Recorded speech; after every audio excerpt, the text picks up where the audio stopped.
अस्सलामु अलैकुम।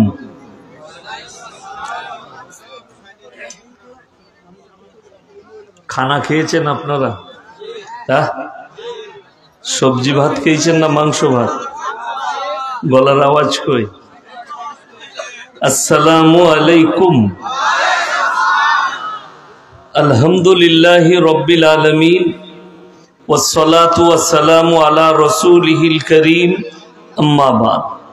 ফাউযু বিল্লাহি মিনাশ শাইতানির রাজীম। বিসমিল্লাহির রহমানির রহিম।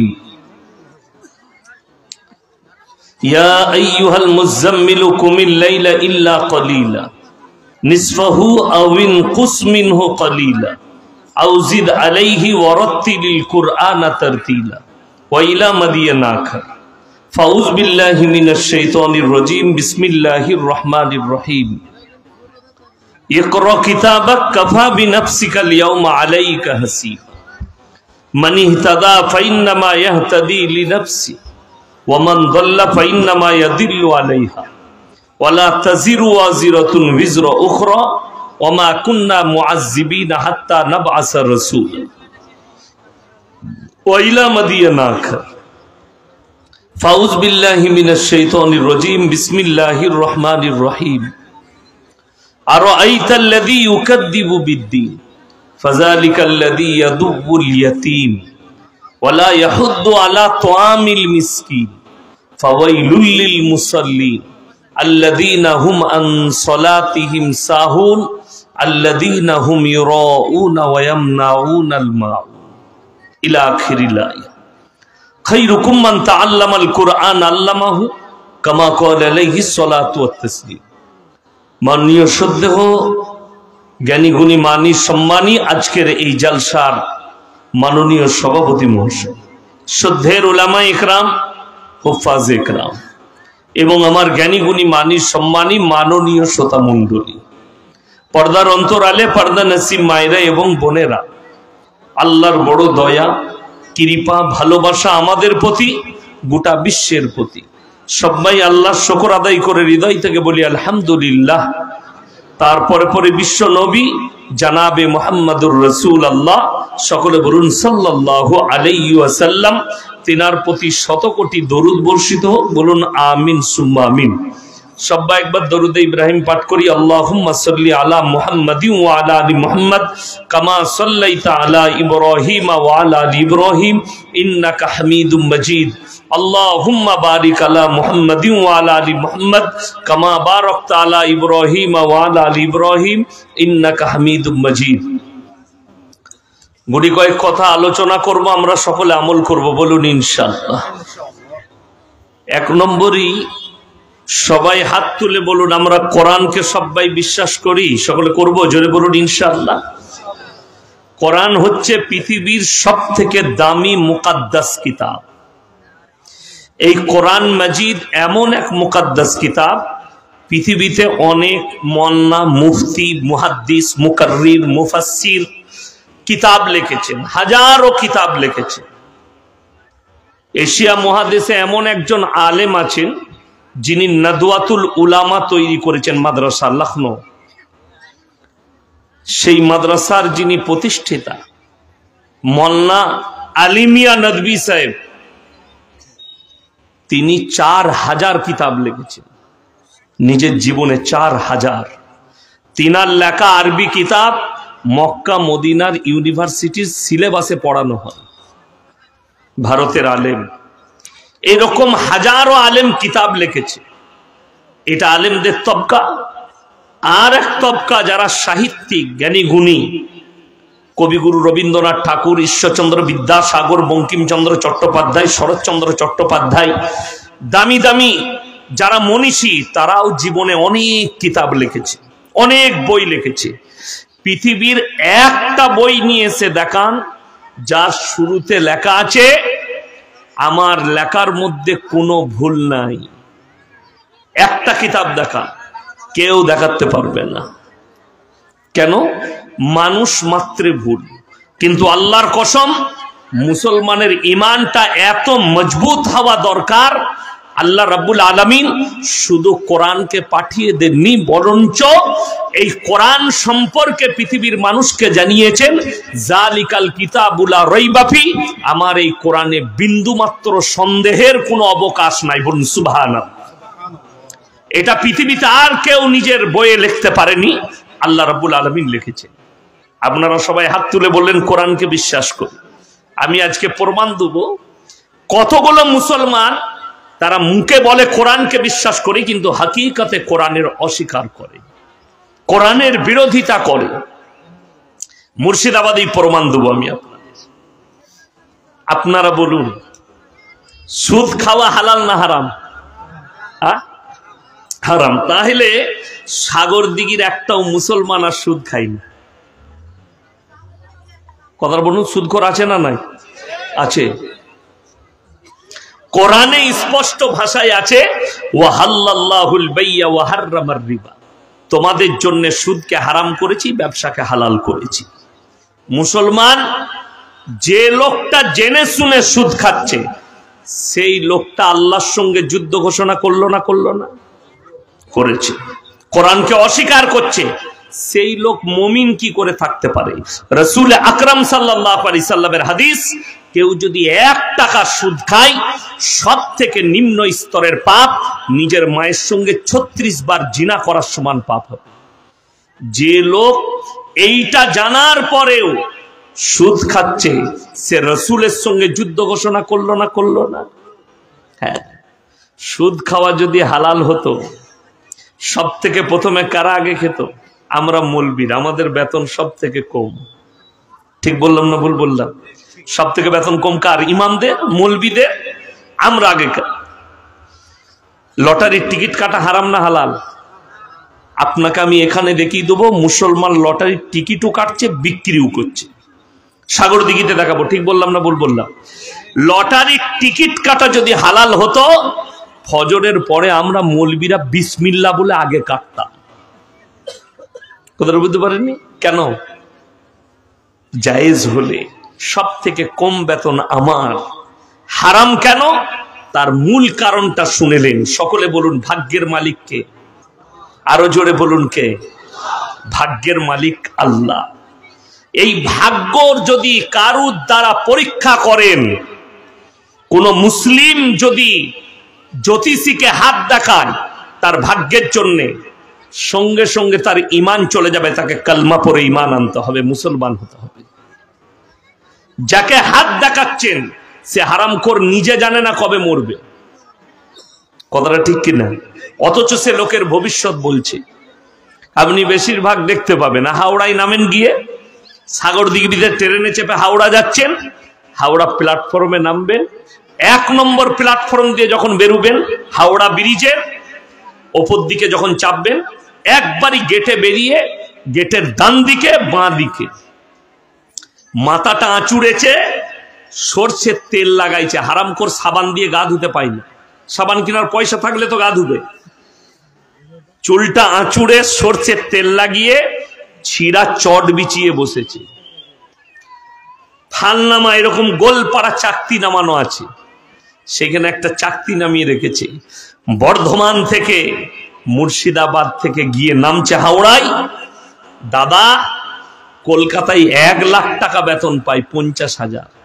আমার হাতটা দেখুন। ওরে বাবরে, বিরাট গোলমাল তো। তোমার ভাগ্য খারাপ যাচ্ছে, প্রমোশন আটকে আছে, কি করতে হবে? বলে দাদা, এই আংটির পাথরটা নিয়ে গিয়ে আংটি বানিয়ে পড়বেন, রূপা দিয়ে, সোনা দিয়ে, আপনার ভাগ্য ফিরে যাবে। দুঃখটা এক জায়গায়, যে লোক পাথর কিনছে হাত দেখিয়ে, সে কলকাতায় 50,000 টাকা বেতন পায়। টেবিলে গিয়ে বসে অফিসে, কর্মচারীকে বলে এই চা নিয়ে আয়, আনছি স্যার। টেবিলে কাপে চা আসে, চাটা ধরে খাবে, কাপ তোলার লোক আলাদা। আর যে দিচ্ছে পাথরটা, ছিঁড়া চটে বসে আছে। দুটো পাথর যদি সারাদিনে বিক্রি হয়, তবে হারামখোর কি খেতে পাবে? গাওয়া ঘিয়ের পরোটা নয়, কি 3টে পরোটা, আনলিমিটেড তরকারি। একটা ডিম, এক টুকরো পেঁয়াজ, একটা কাঁচা লঙ্কা 30 টাকা। রাজুদার ওই পচা পরোটা খেতে পারবে, কথাটা বুঝতে পারেননি? আর আপনি পাবেন, অফিসে চাকরি করেন, অফিসে বলবেন এই ইলিশ মাছ দিয়ে ভাত নিয়ে আনছি স্যার, আপনি ভাত পাবেন দুটো। যে পাথর দিচ্ছে তাকে কেউ বলে না ভাগ্যের পাথরটা যে তুই আমাকে দিচ্ছিস এটা তোর গলায় বান, কাল থেকে মমতা খালার পাশে থাকবি, তুই কেন হারাম করে ছিঁড়া চটে বসে আছিস? যে ভাগ্যের পাথর দিচ্ছে সে ছিঁড়া চটে বসে, যে লিচ্ছে এই আমাদের অনেক মানুষ জানে না, মুর্শিদাবাদেই পাবেন। কি বুঝলেন? কিছু হোক আর না হোক, ছেলে হচ্ছে না বলে হুজুরের কাছে চো। আর এমন এমন হুজুর আছে তাবিজ দিলেই বলছে আমার তাবিজে বেটা ছেলে হয়, খোঁজ নিয়ে দেখুন হারাম করে একটা বেটা নাই। আচ্ছা আমাদের তাবিজে বেটা ছেলে হলে এমএলএ কে হতো? বাইরুন বিশ্বাস কি করে হবে? আমি হব তো। কেন? 4টা বিয়ে করা যায় যাচ্ছে ইসলামে, আমরা মৌলবীরা হতাম 4টা বিয়ে করো আর বছরের তাবিজ লেখে একটা করে বেটা, 4টা বইয়ের 4টা বেটা, 4 10 কত? 40। 10 বছরে লাঠির জোর কার বেশি? আমার। কথা বললি মার খাবি, পঞ্চায়েত আমার, এমএলএ আমার, সব আমার। বুদ্ধি নাই। কোরআন শোনাবো আপনাদিকে, তার আগে বলে নি আমাদের সমাজের অবস্থা এত খারাপ যে দিচ্ছে, যেমন আপনি ব্যবসা করেন কোটি টাকার, প্রত্যেক দিন 10,000 টাকা ইনকাম করে একটা লোক, আর ইমাম সাহেব সারা বছর আপনার বেতন কত? মাত্র 6,000। গোলমালে বেতন। আমি কিছু বলবো না, লাস্টে যা বলার বলে দেবো, আপনারা পারলে বাড়িয়ে দিবেন, নেকি পাবেন। ইমামের 6,000 টাকা বেতন, যে 10,000 রোজ ইনকাম করে সে যদি এসে বলে হুজুর 2 দিন ব্যবসা খুব খারাপ যাচ্ছে, একটা বরকতের তাবিজ দেন দেখিনি। আচ্ছা এরকম বুকা লোক পৃথিবীতে কেউ আছে যে লোককে বড় লোক করবে, নিজে গরিব থাকবে? কথা বলে না? ইমামের তাবিজে যদি তোর ব্যবসায় বরকত হবে তো মৌলবীরা আগে বড় লোক হবে। তো তোর ব্যবসাটা তোর হবে কেন? আমাদের কাছে বরকতের তাবিজ মারবো, তাবিজ ব্যবসা টেনে লুক। বর্ধমানে যত বড় রাইস মিল আছে আমাদের বাপ বেটার হতো। আমার বাড়ির কাছে সব থেকে দামি রাইস মিল পশ্চিম বাংলা, লাল বাবা গোল্ড, ভদ্রেশ্বর রাইস মিল, সব থেকে দামি ব্র্যান্ডের চাল আমার বাড়ির কাছে। পুরসা রাইস মিল আমার মাদ্রাসার মেম্বার। দেশবন্ধু রাইস মিল আমার মাদ্রাসার সেক্রেটারি। আনন্দ রাইস মিল আমার মাদ্রাসার কেসিয়ার। দেশবন্ধু রাইস মিলের ভাই আমিন রাইস মিল আমার মাদ্রাসার মেম্বার। তো ওই মালিকগুলো তারা হবে কি করে? আমরা বাপ বেটা তো তাবিজ মেরে কেড়ে নেবো। দুঃখের বিষয় মুসলমান বুঝে না। এই অনেক ছেলে আছে 1 মাস 2 মাস 6 মাস প্রেম করেছে, মেয়েটার ফোন তুলছে না, হুজুরকে এসে বলছে হুজুর ফোন সুইচ অফ, তাবিজ করে ফোন খুলে দিতে হবে। হারামখোর দোকানে ফোন খুলছে না, আর হুজুরের তাবিজে বলছে ফোন খুলে যাবে। কত বিপদ, বুঝতে পেরেছেন? খেপা বলছে তাবিজ করে আমাকে মেয়েটা এনে দাও। আমি বলেছি কালকের জলসায়, তাবিজ করে যদি মেয়ে আনা যেত আমরা মৌলবীরা কেউ ইমামতি করতাম না, আর মাসা তো পড়াতাম না। কেন? আমরা খালি খোঁজ লাগাতাম বাতের একটা বিটি কে আছে বড় লোক, মার তাবিজ আর টেনেলে বড় লোকের জামাই, ইমামতি করা লাগবে না। কথা বুঝতে পারেননি? দুঃখের বিষয়। কোরআন শোনাবো। আল্লাহ 5টা জিনিস গোপন করলেন, জোরে বলুন সুবহানাল্লাহ। কটা? 5টা জিনিস পৃথিবীর মানুষের কাছ থেকে গোপন করলেন। সালটার নাম 2012 সাল। লন্ডনের একজন পপ বৈজ্ঞানিক এলান করে দিলে 72 ঘন্টার মধ্যে পৃথিবী ধ্বংস হবে। গোটা পৃথিবীর মানুষ ভয় খেতে লাগলো। আমি তখন মুর্শিদাবাদের রেজিনগরে বলেছিলাম 2012 সালে, সোশ্যাল মিডিয়ার যুগ ছিল না। আমি বলেছিলাম যে বলেছে 72 ঘন্টার মধ্যে পৃথিবী ধ্বংস হবে, 72 কেজি গাঁজা খেয়ে বলেছে। সকলে বলুন, গায়েবের খবর কে জানেন? ভবিষ্যৎ কে জানেন? আল্লাহ। এই গত রমজানে 23 সালে বাংলাদেশের একজন হুজুর বয়ান করলেন, ভাইয়েরা মায়েরা বোনেরা, 15ই রমজান শুক্রবার, নবীজির হাদিসে আছে দিনটা হবে শুক্রবার 15ই রমজান, আল্লাহ পৃথিবীকে ধ্বংস করবেন। গোটা ভারত বাংলাদেশের লোকরা ছুটতে লাগলো। আমি 15ই রমজান কলকাতায় মিটিয়া বুরুজে আদায় করছি, একজন ফোন করে বর্ধমানের লোক বলছে, হুজুর 15ই রমজান কি হবে? মানে তুই আগে মরবি। আমি মাসা আদায় করছি, ফোনটা রাখ, যা খাবার খেয়ে এলে, কি হবে তা ঠিক নাই। আচ্ছা বলুন, ধ্বংস হয়েছে না আছে? আছে। কোরআন সূরা লুকমানের শেষ আয়াত, ইন্নাল্লাহা ইনদাহু ইলমুস সাআহ, কিয়ামত কবে হবে আমি আল্লাহ ছাড়া পৃথিবীর কেউ জানে না। এটা কোরআন সূরা লুকমানের শেষ আয়াত। দলিল, যদি এর ব্যাখ্যা নিতে চান ভেতরে ঢুকেন। আল্লাহর হাবিব সাল্লাল্লাহু আলাইহি ওয়াসাল্লাম খালি বেঈমান কাফেররা একাধিকবার প্রশ্ন করেছেন কিয়ামত সম্পর্কে। আল্লাহ তাআলা উত্তর দিয়েছেন নবীজির মাধ্যম দিয়ে। যতগুলো উত্তর দিয়েছেন খালি আলামত বলেছেন, তারিখটাও নবীজিকে জানাননি। সূরা কিয়ামা 29 পারা।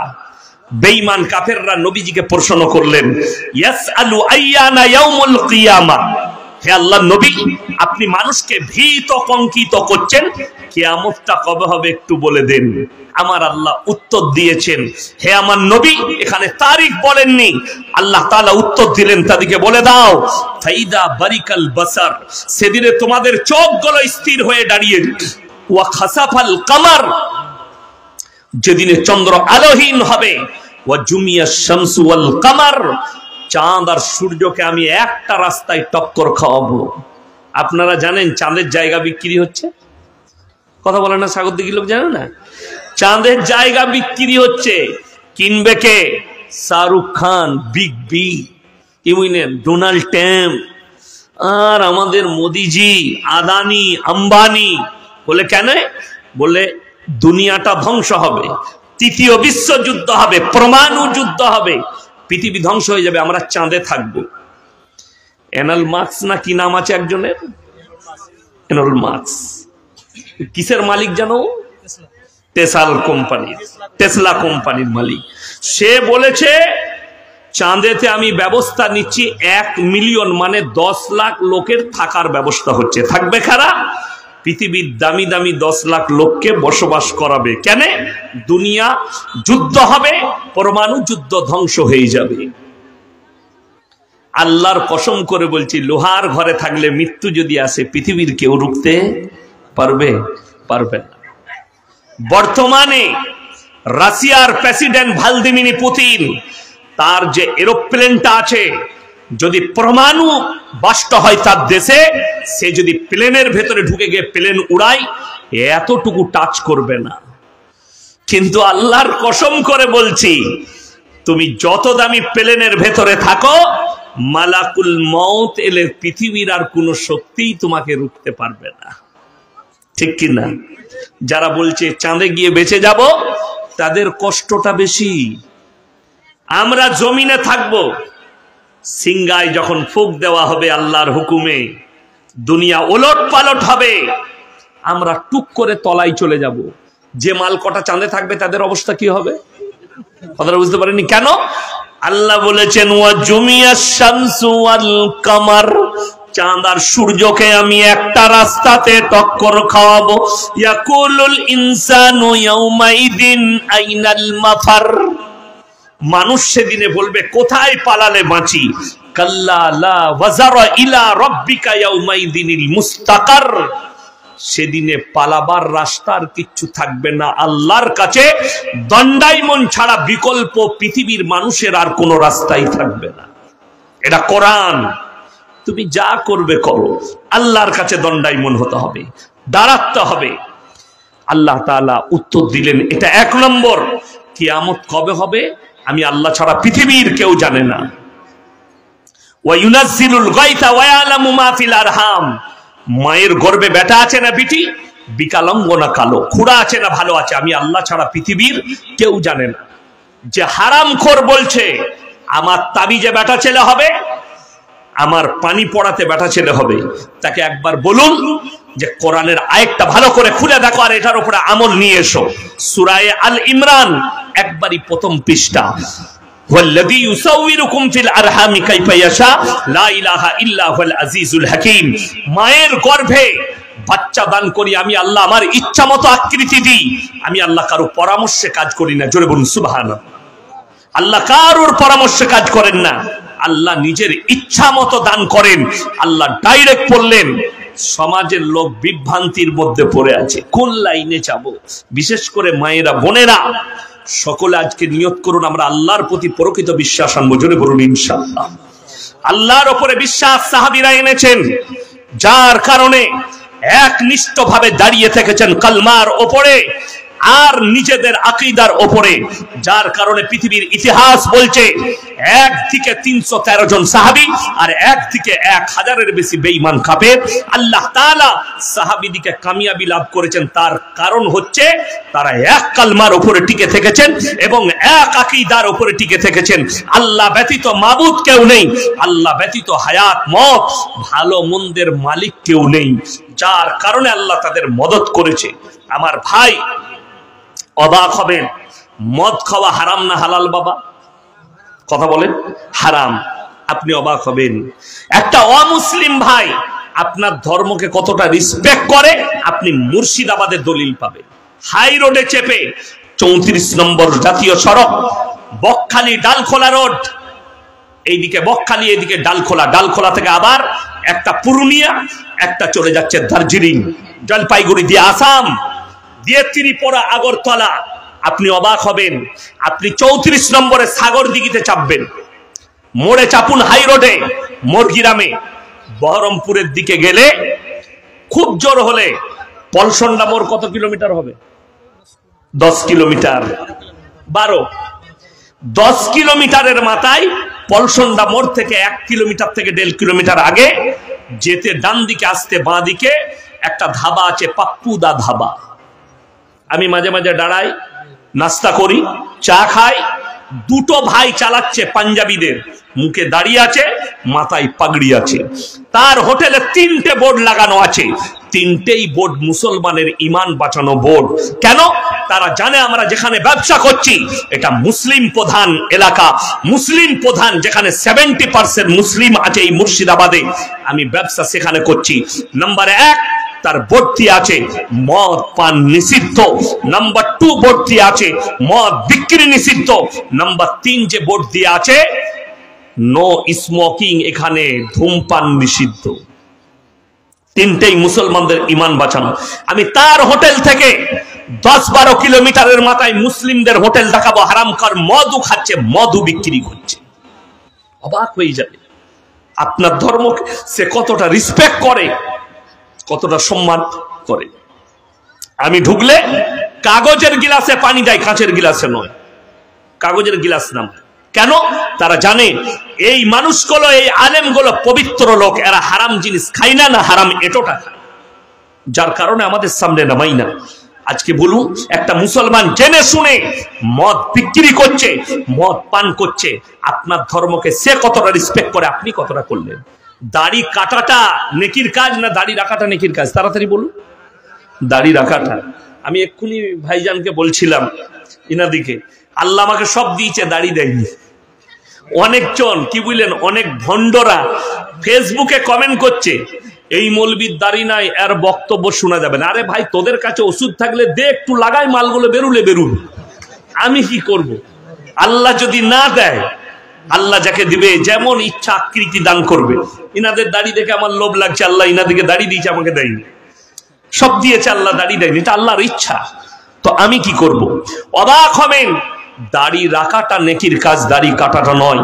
অথচ ভারতবর্ষে 90% মুসলমান নিজে থেকে সেলুনে বসে নিজের দাড়িগুলো চেঁচে দেয়, ঠিক কিনা কথা বলেন? অথচ আপনি বলছেন আমি রসুলকে মহব্বত করি, আমি হাদিস কুরআন মেনে চলি। অথচ জানেন এই ভারতে আপনার মুর্শিদাবাদে বর্ডার আছে, নদিয়ায় বর্ডার আছে, মালদা দিনাজপুরে বর্ডার আছে। আপনার বর্ডারে গিয়ে দেখুন, ওই বর্ডার এলাকাগুলোয় মিলিটারিরা গার্ড আছে, আছে না নাই? ডিফেন্সে চাকরি করছে। সেখানে মুসলিমদের ছেলে আছে, দলিত আদিবাসী আছে, খ্রিস্টানদের ছেলে আছে, সেখানে আপনার পাঞ্জাবিদের ছেলে আছে। না পাঞ্জাবিদের মুখে দাড়ি কেটেছে, না তাদের মাথার পাগড়ি, তারা ডিফেন্সে চাকরি করে, পাগড়ি তাদের কেউ খুলতে পারেনি।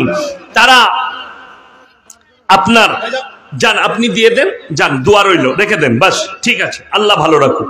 হ্যাঁ ঠিক আছে, না ছেড়ে দেন, নিয়ে যান, আস্তে করে নিয়ে যান, হাত দিবেন না, হাত দেন না, বাস যান যান মা, খুব ভালো। হ্যাঁ আমার ভাই, আপনাদেরকে দুঃখের সঙ্গে বলছি, একটা পাঞ্জাবি যাদের কাছে গুগল আছে, মোবাইল আছে, আপনারা সার্চিং করুন, ওই গুগলের দ্বারা লেখেন পাঞ্জাব পুলিশ, পাঞ্জাব পুলিশের ডিআইজি, পাঞ্জাব পুলিশের আইসি, পাঞ্জাব পুলিশের ডিএসপি, তারা মাথায় পাগড়ি রেখেছে, মুখেতে দাড়িটাও রেখেছে, এদের দাড়িতে হাত দিতে গেলে আগে গর্দনটা কেটে দিবে। অথচ ভারতে আপনি মুসলমান হয়ে আপনি সরকারকে দায়ী করেন, দাড়ি রাখতে দেয় না। 98% মুসলমান চাকরি করে নিজে থেকে দাড়িগুলো চেঁচে দেয়। সেই জায়গায় দুটো মুসলমান দাড়ি রাখলে তার ভোটটা বেশি না দাড়ি কাটার ভোটটা বেশি? দাড়ি কাটা। ভারতের মুসলমান যদি বালি খাওয়ার পর থেকে প্রত্যেকটা মুসলমান দাড়িওয়ালা হতো, এদের বাপের হিম্মত ছিল না দাড়িতে হাত লাগায়। হে আমার যুবক, যারা নিজেদের যৌবনকে বাঁচাতে চান, এটা ইসলাম বলছে, এটা সায়েন্স বলছে, যাদের মুখেতে দাড়ি আছে, যারা দাড়ি রাখবে, সর্বপ্রথম তাদের কি পুরুষত্ব প্রকাশ পায় দাড়ির দ্বারা। এক নম্বর, দাড়ির দ্বারা যৌবন ক্ষমতা বাড়ে, যৌবন ক্ষমতা ঠিক থাকে। ওই জন্য অনেক লোক বলছে না, ये हमारे देश के कुछ कुत्ता भौंक रहा है दिल्ली से और कह रहा है ये मौलवी लोग जो है ये बच्चा पैदा करने वाला मशीन है। আমাদের লেগে বলছে, 3টে 4টা 5টা করে ছেলে, এরা বলছে मौलवी लोग बच्चा पैदा करने वाला मशीन है। अरे यार तू करेगा कहां से, तेरा पास तो है कुछ नहीं। लेकिन अल्लाह ताला, দেখুন আমরা আলেমরা মাদ্রাসায় পড়েছি না পড়িনি?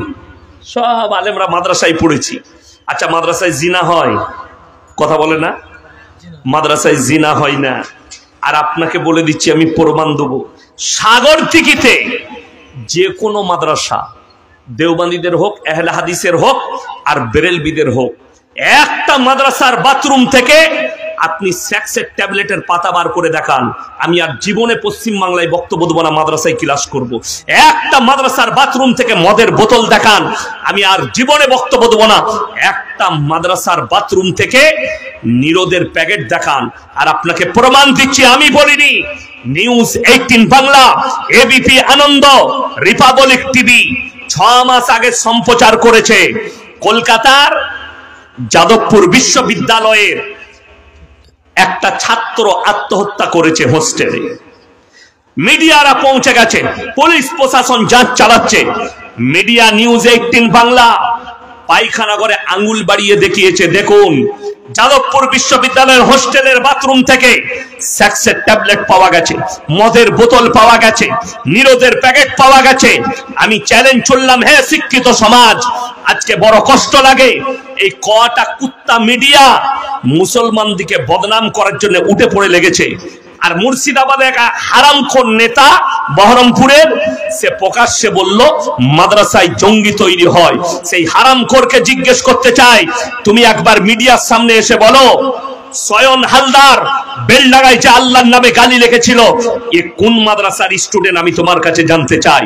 সুতি থানায় রেল স্টেশনের রেল লাইনের ওপরে যে দুটো দাসদের ছেলে বোম রেখেছিল, ওই হারামখোর নেতাকে জিজ্ঞেস করতে চাই যে এই দুটো দাসদের ছেলে কোন মাদ্রাসার স্টুডেন্ট, একবার সমাজের সামনে প্রকাশ করো। আমাদের দেশে একটা চ্যানেলওয়ালা বেরিয়েছে, তার নাম হচ্ছে, এই রিপাবলিকের একটা অ্যাঙ্কার আছে, তার নাম হচ্ছে কুকুর রঞ্জন, আমি নাম রেখেছি, আমি ময়ূর রঞ্জন বলি না, তার নাম হচ্ছে কুকুর রঞ্জন। এই ভারত আর বাংলাদেশের নামে মিথ্যাচার করছে। আর মেদিনীপুরের একটা নেতা বলছে ঢাকা থেকে 1000 রিস্কা নিয়ে বেরিয়ে গেছে, কলকাতা দখল করবে। শালা গাঁজা খেয়ে বলছে হারামখোর। আচ্ছা আমরা যদি বলি, আমি যদি ইয়াসিন বলি, আমরা পশ্চিম বাংলা থেকে 2 কোটি মানুষ সাইকেল নিয়ে বেরিয়ে গেছি, গোটা ঢাকার খুলনা দখল করব, আমাকে পাগল বলবে না? বলবে না লোকে? মিলিটারি আছে, ডিফেন্স আছে, বর্ডার আছে, যেখানে ডিফেন্স সিস্টেম আছে, পার করাতে গেলে আমাদের দেশের হিফাজতের জন্য কারা আছে? ডিফেন্স আছে, মিলিটারিরা দাঁড়িয়ে আছে। সর্বপ্রথম যুদ্ধ করে তাদের মৃত্যু ঘটাতে হবে, তারপরে কলকাতায় পা রাখতে পারবে, ঠিক কিনা? এও পাগল। আর বাংলাদেশের সরকার বলেনি, কটা পাগল রাস্তায় দাঁড়িয়ে বলি 4 ঘন্টার ভেতরে কলকাতাকে দখল করবো, সে তো কিছু খেয়ে বলছে, আর তার মাথাটা হ্যাং হয়েছে। এইটাকে ভাইরাল করছে কে? Republic TV. এই ভারতে যতগুলো দাঙ্গা হয়েছে, এই দাঙ্গার মূল চক্করই হচ্ছে রিপাবলিক টিভি। এই অ্যাঙ্কার গুলো, এই চ্যানেল গুলো হচ্ছে মূল চক্করি। আমি প্রত্যেকটা মুসলমানকে বলবো, রিপাবলিককে বয়কট করবেন। ফেসবুকে থাকলে ডিলিট করুন। করবেন তো? সকলে জোরে বলুন ইনশাআল্লাহ। এই রিপাবলিক গত সপ্তাহে, 1 মাস 2 সপ্তাহ আগে সম্প্রচার করেছে মুর্শিদাবাদে হরিহর পাড়ায় একটা মাদ্রাসায় জঙ্গি প্রশিক্ষণ হয়। কত দুঃখের বিষয় আমার ভাই। এই আলেমদিকে মনে হচ্ছে আমরা জঙ্গি। সেদিনে দেখলাম মোবাইলে, আমাদের মতো মৌলবি যদি এটিএম চুরি করতে যায় কি হবে জানেন? সেদিনে দেখলাম 4টা মূর্খ ছেলে এটিএম এ ডাকাতি করতে গেছে, দিয়ে এটিএম মনে করে সেই আপডেট করা মেশিনটা নিয়ে পালিয়ে গেছে। তার মানে তারা কিছুই জানে না, একটা মূর্খ লোক। আমরা 4 জন মৌলবি মিলে যদি বলি সাগরদিঘির এটিএম এ চুরি করব, আমরা কি করব? কুড়ুল আর গাঁইতি নিয়ে গিয়ে ভাঙতে হবে। কিন্তু ওই এটিএমটা খুলে টাকা বার করতে গেলে তাকে কি হতে হবে? কথা বলে না? কম্পিউটার ইঞ্জিনিয়ার হতে হবে। সেই ইঞ্জিনিয়ারটা কোথায় তৈরি হয়? সাগরদিঘি কোনো মাদ্রাসায় ইঞ্জিনিয়ার হয়? কোথায় তৈরি হয়? কলেজ আর ইউনিভার্সিটিতে। এই সয়ন হালদার যে জঙ্গিটা ধরা পড়েছে বেলডাঙ্গায়, যে দাঙ্গা লাগানোর মূল মাথা, এ অন্য কোন মাদ্রাসায় পড়েনি।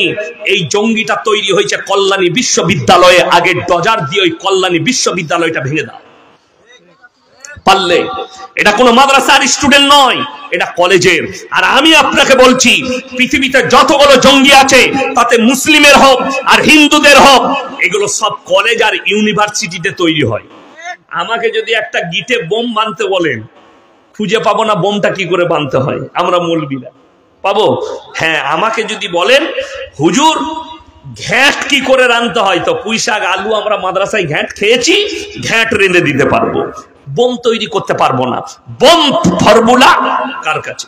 আচ্ছা, ভারতের পরমাণু বোমা আমার বাপ তৈরি করে হলো, মোল্লা শওকত সাহেব।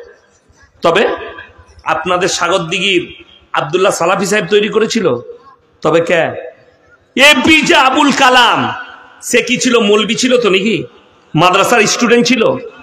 কলেজ ইউনিভার্সিটির একজন বৈজ্ঞানিক। তবে পরমাণু বোমা তৈরি করেছে। এই হারামখোররা আমাদের উপরে তহমত লাগাচ্ছে, এরা জঙ্গি প্রশিক্ষণ দেয় মাদ্রাসায়।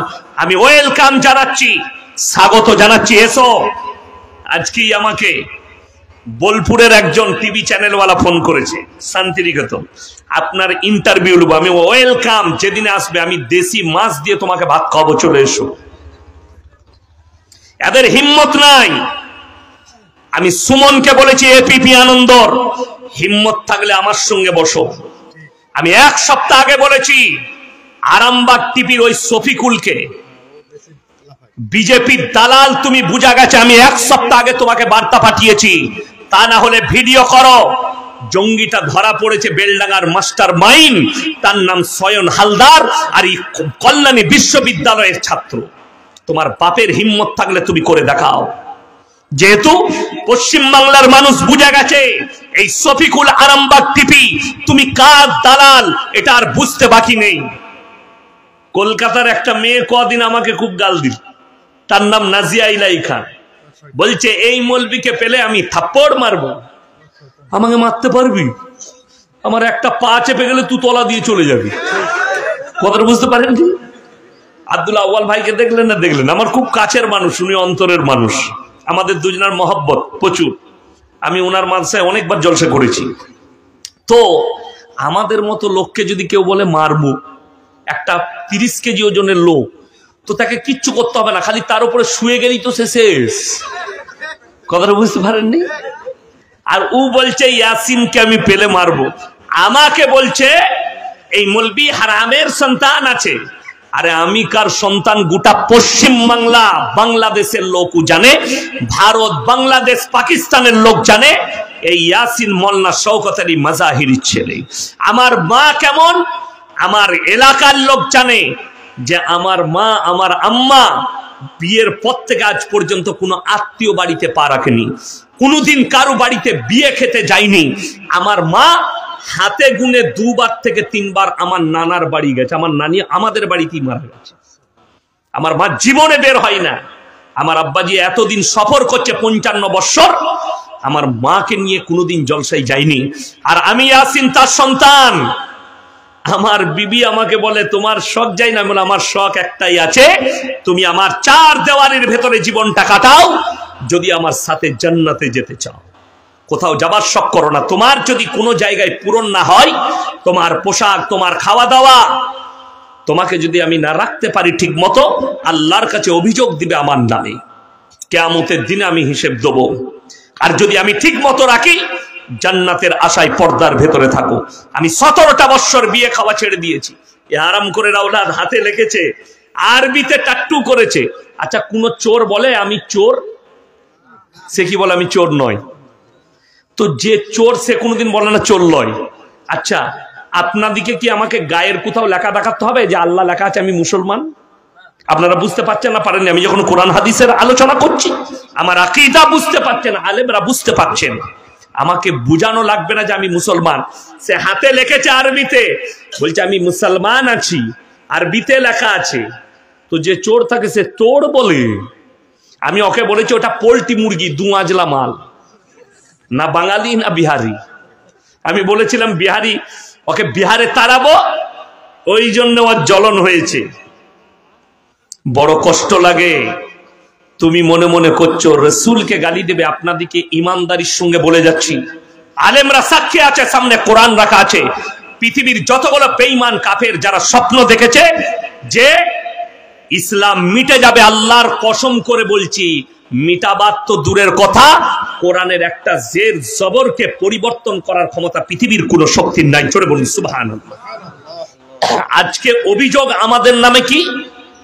আল্লাহর হাবিব সাল্লাল্লাহু আলাইহি ওয়াসাল্লাম তিনি 6 বছর বয়সে মা আয়েশা সিদ্দিকা রাদিয়াল্লাহু তাআলা আনহাকে বিবাহ করলেন। এইটা হচ্ছে অভিযোগ। নবীজি কেন 6 বছর বয়সে বিবাহ করেছেন? আপনি অবাক হবেন। যারা শিক্ষিত আছেন, স্কুল কলেজ পড়ুয়া, যারা এখানে আছেন ইউনিভার্সিটি পড়ুয়া ছেলে মেয়েরা আছেন, যারা কলেজে পড়েন, আপনি গিয়ে দেখবেন, আমরা দেখতে পাই স্কুলের হেডমাস্টারের মাথার উপরে অফিসে কার ছবি থাকে? কবিগুরু রবীন্দ্রনাথ ঠাকুরের, ঈশ্বরচন্দ্র বিদ্যাসাগরের, বঙ্কিমচন্দ্র চট্টোপাধ্যায়, শরৎচন্দ্র চট্টোপাধ্যায়।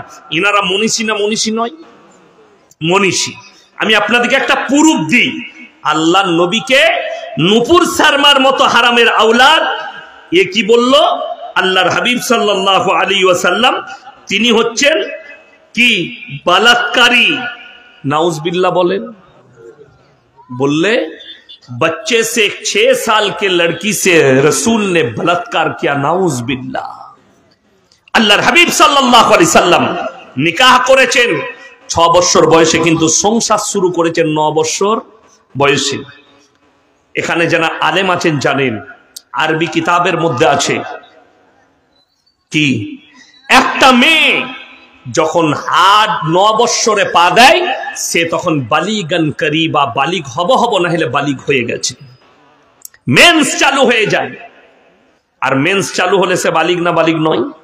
বালিগ। সেই মেয়েটা যখন 10 বছর পার করবে, বাচ্চা ধারণ করার ক্ষমতা নিয়ে চলে আসবে। সরকার আইন করেছে 18 বছর না হলে বিয়ে দিও না। এখন 21 বলছে। আচ্ছা আপনারা বলুন তো, 18 বছরের মেয়ে কি বালিগ হয় না? হয়। 15 বছরের একটা মেয়েকে, এখন আমার স্ত্রীর বয়স কিন্তু এখন 30, কত বললাম? 30। আর আমার বয়স হচ্ছে 38 প্লাস 39-এ পা রেখেছি। ক বছর ছোট আমার থেকে? 9 বছরের ছোট। আমি যেদিনে বিয়ে করেছি আমার স্ত্রীকে বয়স ছিল 13 বছর 8 মাস, তাই না? আপনি এখন ডাক্তারের কাছে যান, ডাক্তাররা বলবে ম্যাচুরিটি হতে হবে, 8 বছর না হলে বিয়ে দেওয়া যাবে না, মেয়েটার শক্তি আসতে হবে, বাচ্চা ধারণ করার ক্ষমতা। তো দাদির ক বছর হয়েছিল জিজ্ঞেস করবে? তো আজকে আমাদেরকে বলছিস, শিক্ষা দিচ্ছিস। যেমন বেঈমান কাফেররা কিভাবে আমাদের মাথায় চেপে বসছে, আমরা আলেমরাও বিপদে পড়ে গেছি। 98% মহিলার পেটে বাচ্চা এলে এখন পেট ফেরে বাচ্চা হচ্ছে, ঠিক কিনা? ডাক্তারের কাছে যান, সিজার করতে হবে। তাকে যদি বলে নর্মালে হবে না। বলে তোমরা এখনো পুরনো যুগে আছো, এটা মডেলিং এর যুগ। পেট ফেড়ে বাচ্চা হবে, বাচ্চা সুস্থ থাকবে। আগেকার যুগে মা মারা যেত। আচ্ছা, আমরা মডেলিং এর যুগে আছি। আপনাদের গরু ছাগল আছে না নাই? তারা কোন যুগে আছে?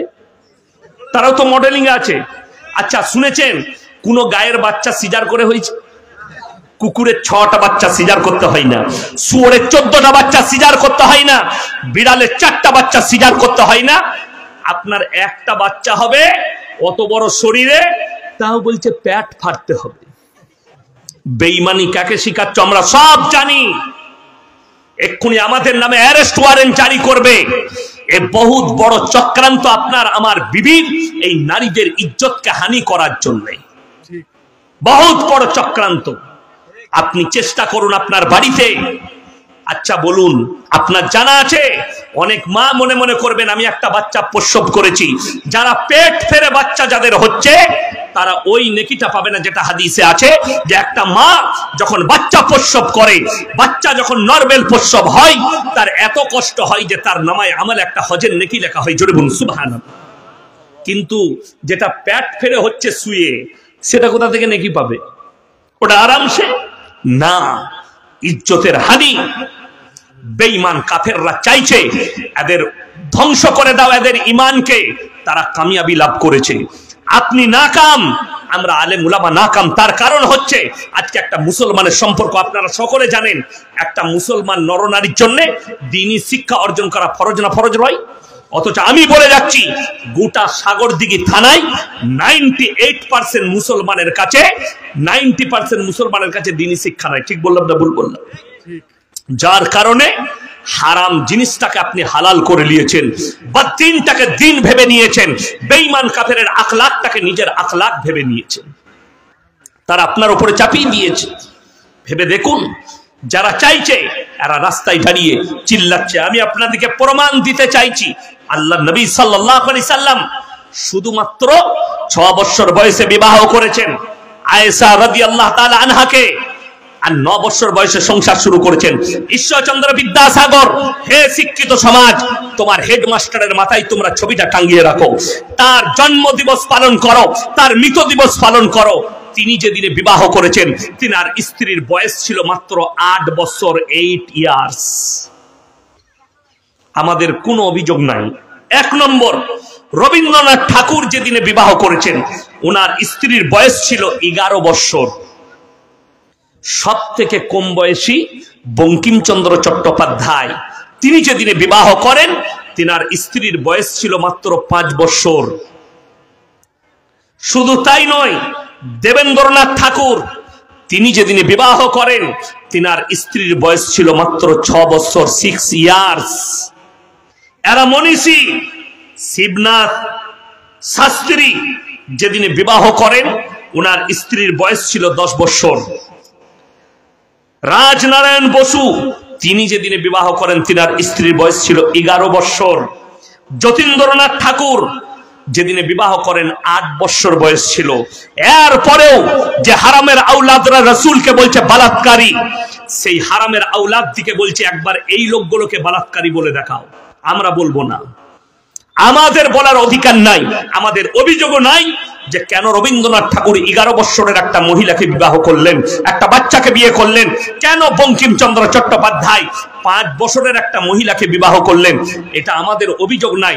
তিনারা মনীষী, তিনারা যে যুগটাই করেছেন, সেই যুগটা ওই যুগই ছিল। আজকে আমাদের জন্য কি বলছে? মুসলমান 10-10 बच्चा पैदा करते हैं, इसके ऊपर रोक लगनी चाहिए। पार्लियामेंटे बिल आना হচ্ছে যে 2 से ज्यादा बच्चा नहीं होगा, उससे ज्यादा जिनके बच्चे होंगे उनको सरकार से कुछ नहीं मिलेंगे। আমি মেনে নিলাম, তাইলে এই আইনটা চালু করো। অথচ আমাদের দেশের যিনি প্রধানমন্ত্রীজি, তিনারা হচ্ছেন 6 ভাই। উত্তর প্রদেশের মুখ্যমন্ত্রী যোগী আদিত্যনাথ জি, তিনারা 7টা ভাই। বিজেপির আরেকজন নেতা, তার নাম হচ্ছে তগড়িয়া, তারা 10টা ভাই। অথচ দোষ হচ্ছে ইয়াসিনের, দোষ হচ্ছে এই মৌলবীদের। কবিগুরু রবীন্দ্রনাথ ঠাকুর, তিনারা কটা ভাই বোন জানেন? কটা? 14টা, কটা বললাম? 14টা ভাই বোন। তারপরেও ইয়াসিনের বাপের দোষ, তারপরে এই মৌলবীর দোষ, তারপরেও এই সভাপতির দোষ। এরা কেন বাচ্চা পয়দা করছে? যেমন আমাদের এখন নিয়ম উঠেছে, ভালো করে চাকরি পাবো তারপরে বিয়ে করব। দিয়ে 37 বছরে চাকরি পেয়েছে, 38-39 বছরে বিয়ে হলো, বিয়ে করেছে, এরপর 40 বছরে একটা বেটা হয়েছে। বেটার বয়স 3 বছর, 40 আর 3 কত? 43। বাজারে দেখা হয়েছে ওমরপুরে। সালাম আলাইকুম হুজুর, ভালো আছে? ভালো। ছেলে পিলে হলো ভাই, বিয়ে শাদী করলে? হ্যাঁ, একটাই বেটা। আমি বললাম আর লিবে না? না হুজুর, এই একটাকে ইঞ্জিনিয়ার করবো। লিবি নাকি? তো তার হবে না বে, 45-এর পরে তো গোডাউন খালি। আর আমরা মৌলবীরা অল্প বয়সে রাসূলের সুন্নাত উপযুক্ত বয়সে বিবাহ করে। এই সুন্নতটা যতগুলো নবী আল্লাহ পাঠিয়েছেন, প্রত্যেকটা নবীর সুন্নত হচ্ছে একটা, সেটা হচ্ছে উপযুক্ত বয়সে বিবাহ করে নাও। 25 বছর বয়স হয়েছে, বিবাহ করে নাও। তোমার 24 বছর বয়স হয়েছে, বিবাহ করে নাও। আমাদের দেশের কিছু মা বাপ আছে নির্বোধ, তারা কি বলে জানেন? ছেলে নিজের পায়ে দাঁড়াবে তারপরে বিয়ে দেবো। ওই ছেলে নিজের পায়ে দাঁড়াতে দাঁড়াতে বিয়ের পরে ওর আর কিচ্ছু থাকবে না। দিয়ে স্ত্রী পরকীয়ায় লিপ্ত, সে বিপদে। আরে আপনাকে মুর্শিদাবাদ জেলার কথা বলছি, এক ভদ্র মহিলা ফোন করে বলছে, হুজুর আমার মা বাপের কথায় আমি বিয়ে করেছি, আজকে এমন পরিস্থিতি আমার স্বামী আমার সাথে মিলামিশা করতে পারে না, আমি কি এই কাজ করতে পারি? আমার স্বামী থাকবে, আমি তার সব খিদমত করব, আমি অন্য পুরুষের সঙ্গে আমার শখ মিটাবো। জোরে বলুন নাউজুবিল্লাহ। আমি বললাম, তুমি যদি আমার সামনে থাকতে তোমার শ্বাস নালীটা উকুড়ে দিতাম। ইসলাম বলছে, শরীয়ত বলছে, যদি তোমার স্বামী তোমার যৌবন খিদা মিটাতে না পারে, তুমি জিনার রাস্তায় যেতে পারো না। তার সঙ্গে খোলা তালাক নাও, তার সঙ্গে ডিভোর্স নিয়ে নাও, অন্য স্বামী গ্রহণ করো। ইসলামের জিনা করার রাস্তা কোথাও নাই। অথচ মুসলমান জিনার রাস্তা এখতিয়ার করছে। কেন?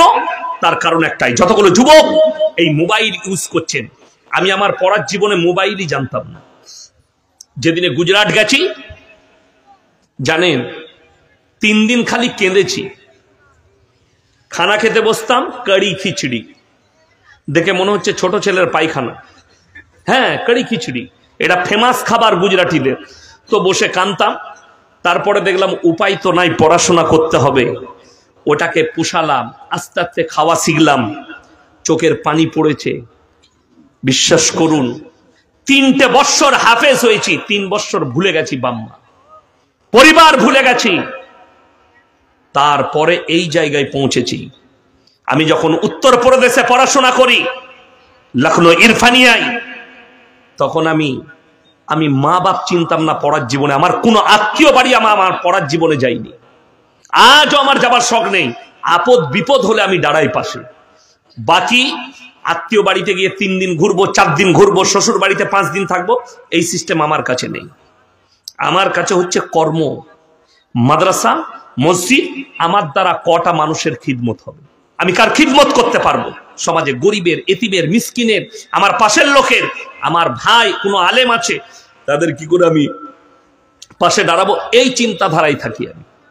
আমি রাত্রে জলসা করে যাই, ফজরের পরে ক্লাস করি, 2 ঘন্টা ঘুমোই, 2 ঘন্টা। এখন আমি গাড়ি চাপবো, শুয়ে পড়বো গাড়িতে, যেতে যেতে যতটুকু ঘুম হবে আমার।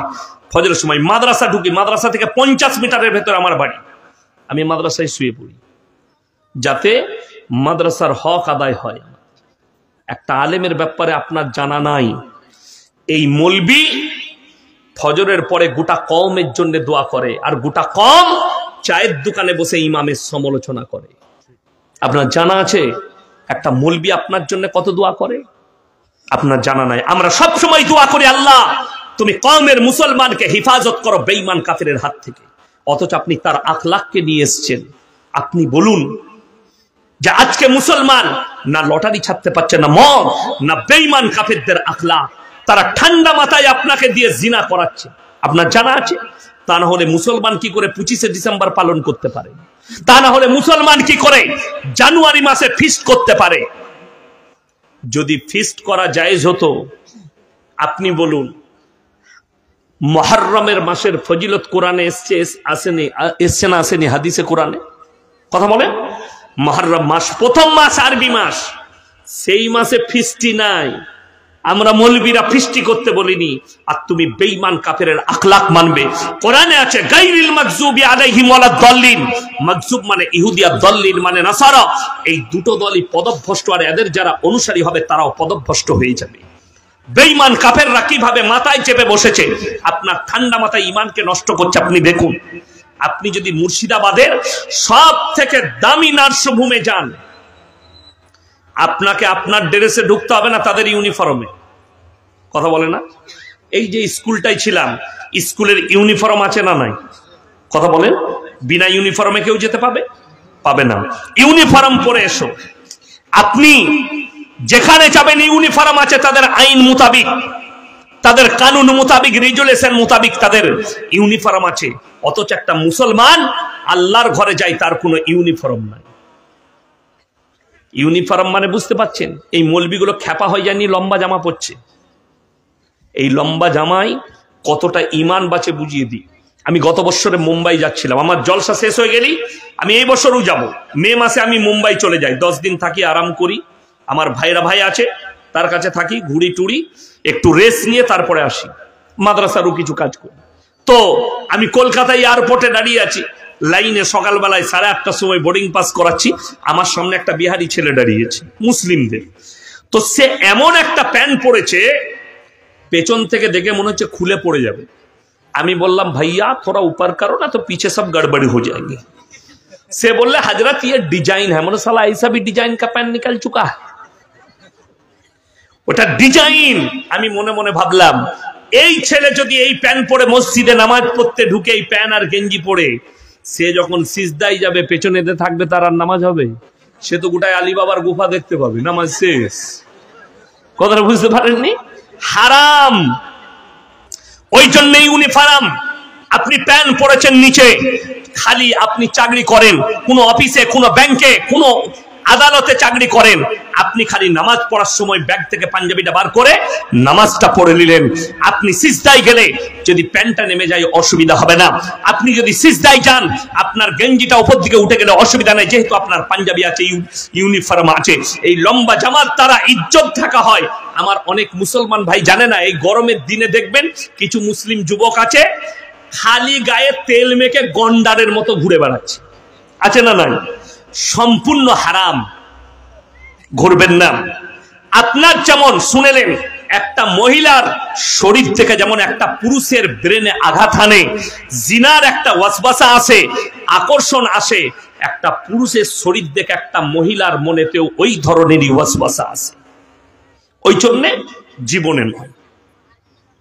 আমার একজন উস্তাদে মোহতারাম কারি সানাউল্লাহ ভাগলপুরি, গুজরাটে, তো মারাত্মক কিরাত পড়েন, ইউটিউবে সার্চ করলে পাবেন, কারি সানাউল্লাহ ভাগলপুরি, দারুণ কোরআন পড়েন। আমি ওনার কাছে রেওয়ায়েতে হাফস পড়তাম গুজরাটে। তো প্রত্যেক দিন আমার কাজ ছিল ওনার খিদমতের, যে রাতের বেলায় গিয়ে এসার পরে ওই কয়লার আঁচ নিয়ে তিনার গলায় সেঁকে দিতাম। এটা আমার দায়িত্ব ছিল। ভালোবাসতেন খুব। আমার মাদ্রাসাতেও প্রোগ্রামে এসছেন উনি কিরাত পড়ার জন্য।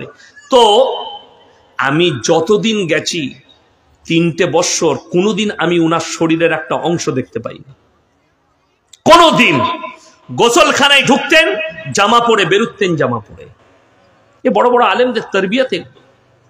অথচ মুসলমান বুঝে না, বেঈমান। বুখারী শরীফের হাদিসে আছে, পুরুষ টাকনুর ওপরে কাপড় পরবে, তা না হলে ওই অঙ্গগুলো জাহান্নামের আগুনে যাবে। বেঈমান কাফেররা যতগুলো প্যান্ট তৈরি করেছে সব টাকনুর নিচে। একটা যুবক রাস্তায় যাচ্ছে, কুকুরের গু, শুয়োরের গু সব ঝিটি নিয়ে মসজিদে ঢুকছে, আর যখন উজু করছে তখন গুটি নিচ্ছে। বেঈমান কাফেররা, রাসূলের হাদিস তার বিরুদ্ধে কাজ করলো। মহিলারা টাকনুর নিচে কাপড় পরবে। আপনি দেখুন সব মেয়েরা এইখানে কাপড় পরছে, এইখানে সালোয়ার গুলো। অনেক মেয়ে আবার পায়েতে সুতো বেঁধেছে, কালো সুতো। এইটা কেন বেঁধেছিস? বলে লজর লাগবে না। তো গলায় একটা দড়ি বাঁধ আর মরবি না লো, কে বুঝাবে? এদিকে একদম শিরকের পাপ। আল্লাহ ব্যতীত তুমি ওই সুতোর উপরে, যার সৃষ্টিকর্তা আল্লাহ, তার উপরে তুমি বিশ্বাস রেখেছো, তার উপরে তোমার আকীদা এসছে যে এই সুতোটার দ্বারা আমার জীবন বাঁচবে। না, তোমার শরীর খারাপ হয়েছে, 11 বার সূরা ফাতিহা পড়ে পানির মধ্যে দম করে পান করে নেন, আল্লাহ চাইলে শিফা দান করবে। জোরে বলুন সুবহানাল্লাহ।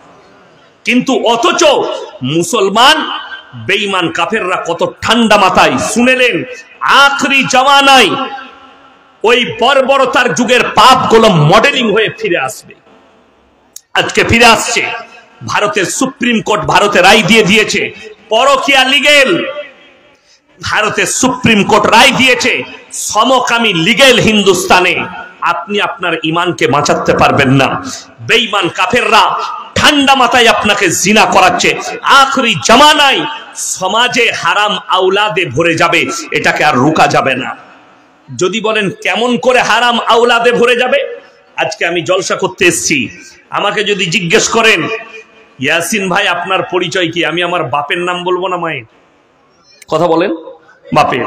আমি যদি ইমাম সাহেবকে জিজ্ঞেস করি ভাই শেখ আপনার পরিচয় কি, ইনি বাবার নাম বলবে না মায়ের? বাবার। যদি কারো বাবা মারা যায় তাও বলে আমি মৃত অমুকের ছেলে, ঠিক কিনা? কথা বলে। বাপ মরে গেলে কেন? আপনাদের এখানে ছাগল নাই? আছে তো। ছাগলের বাচ্চা হলে পাঁঠার বাচ্চা বলেন না ছাগলের? ছাগলের। গায়ের বাচ্চা হলে ষাঁড়ের বাচ্চা বলেন না গায়ের? সূক্ষ্মভাবে বুঝাচ্ছি, আপনি হাসছেন, এর ভেতরে কত বড় মারাত্মক কথা লুকিয়ে আছে আপনি জানেন না, কত ডেঞ্জার কথা দাঁড়িয়ে আছে আপনি জানেন না। আল্লাহ রাব্বুল আলামিন ইনসানের যে পরিচয় ঘটিয়েছে ওটা বাপের দ্বারা, আর জানোয়ারের পরিচয় ঘটিয়েছে মায়ের দ্বারা। একটা জানোয়ারের, চলুন ইউটিউব খুলে দেখে নেন, লন্ডন, আমেরিকা, জাপান, জার্মান, উত্তর কোরিয়া, দক্ষিণ কোরিয়া, ব্রাজিল, অস্ট্রেলিয়া, যতগুলো বেঈমান কাফেরের দেশ আছে তারা তাদের পার্লামেন্টে পাস করিয়েছে, এরপর থেকে যতগুলো বাচ্চা পয়দা হবে তারা যদি মনে করে মায়ের পরিচয়ে বাঁচবো, তারা মায়ের পরিচয়ে বাঁচতে পারবে। মায়ের পরিচয় পত্রে থাকবে কেন? মা জিনা করবে, বাপের কোনো অস্তিত্ব থাকবে না, ওই মায়ের পরিচয় ঘুরবে। ইসলামে 4টা বিয়ে করা যায়, জায়েজ না জায়েজ নয়? একটা ঘটনা এসছে, ইমাম আবু হানিফা রাহিমাহুল্লাহর কাছে একদল মহিলা বললে যে হে ইমাম, আপনি তো এত মাসলা মাসাইল বলছেন, আপনি বলুন ইসলামে 4টা বিয়ে করা জায়েজ আছে, কিন্তু মেয়েরা কেন 4টা স্বামী রাখতে পাবে না? স্বামী রাখতে পাবে 4টা? পাবে না। কেন পাবে না বলুন? এই আমাদের দেশের কিছু লোক মনে করে। আচ্ছা আপনারা বলুন, স্টেজে আলেমরা কেউ কথা বলবেন না, কেউ যদি দ্বিতীয় বিয়ে করতে চায় বইয়ের কাছে ইজাজত লাগবে না? লাগবে না? হ্যাঁ, যে বলছেন লাগবে। আচ্ছা বলুন তো, কারো এরকম ভালো বউ আছে রাতের বেলায় বলবেন যে কালকে না আমি আর একটা বিয়ে করব, তো করতে দিবে? তোমাকে চুমু খাবে না, ঝাঁটা করে মারবে? তোমার এই সেন্সটা নাই না। ইজাজত বিবির কাছে লাগবে না, বিবির কাছে ইজাজত নিবার দরকার নাই দ্বিতীয় বিবাহ করার জন্য, বিবির পরামর্শ নিবার দরকার নেই। অনেক মায়েরা মনে মনে করবে আচ্ছা মৌলবীকে আর দাওয়াত দিয়েছি তো বিয়ে করার কথা বলছে, তাই না? আমার মায়েরা না। আর অনেক যুবক মনে মনে করছে ভালো হুজুরকে দাওয়াত দিয়েছিস, কাল কি আমি আর একটা করবো, তুইও মার খাবি আমিও খাবো। না, বিবির কাছে পারমিশন নয়, যেখানে বাধা আছে সেটা হচ্ছে তোমার নফস, তোমার দিল। যদি মনে হয় দুটো বিবিকে সমান চোখে দেখতে পারবো না, তোমার জন্য একটাই বিবি যথেষ্ট। যাদের দুটো বউ আছে সে যদি তাহাজ্জুদ গুজার হয়, আর একটা বিবিকে যদি 500 টাকা দামি শাড়ি দেয় আর একটা বিবিকে 400, তার কবরের আযাব কেউ রুখতে পারবে না। নামাজের নেকি সে পাবে, কিন্তু কবরের আযাব তার রুখতে পারবে না। কেউ যদি কাবা ঘরে নামাজ পড়ে আর সে যদি তার বিবিকে দুই করে, দুটো বিবিকে, কিয়ামতের দিনে আল্লাহর কাছে হাজিরি দিলে সে আটকিয়ে যাবে এই পাপটা করার কারণে। ওই জন্য ইসলাম রুকাওট দিয়েছে। আর আসামের মুখ্যমন্ত্রী বলছে মুসলমান 4 বিবিয়া রাখতে हैं। যুগের ইমামকে জিজ্ঞেস করলে হে ইমাম আবু হানিফা, আপনি বলুন 4টা বিয়ে কেন, 4টা পুরুষ কেন একটা মহিলা রাখতে পারবে না? তিনি বললেন কাল সকালে এসো, আমি উত্তর দেব। ইমাম আবু হানিফা রাহিমাহুল্লাহ বাড়িতে খানা খেতে বসেছেন, তিনার মেয়ে জিজ্ঞেস করছেন আব্বু আপনি এত পেরেশান, আপনি কোন পেরেশানি আছে আপনার কাছে? আপনার ভাঁজে, আপনার খাওয়ার ধাঁচে বোঝা যাচ্ছে। বললে মা, আমাকে মহিলারা প্রশ্ন করেছে, আমি উত্তর দিতে পারিনি।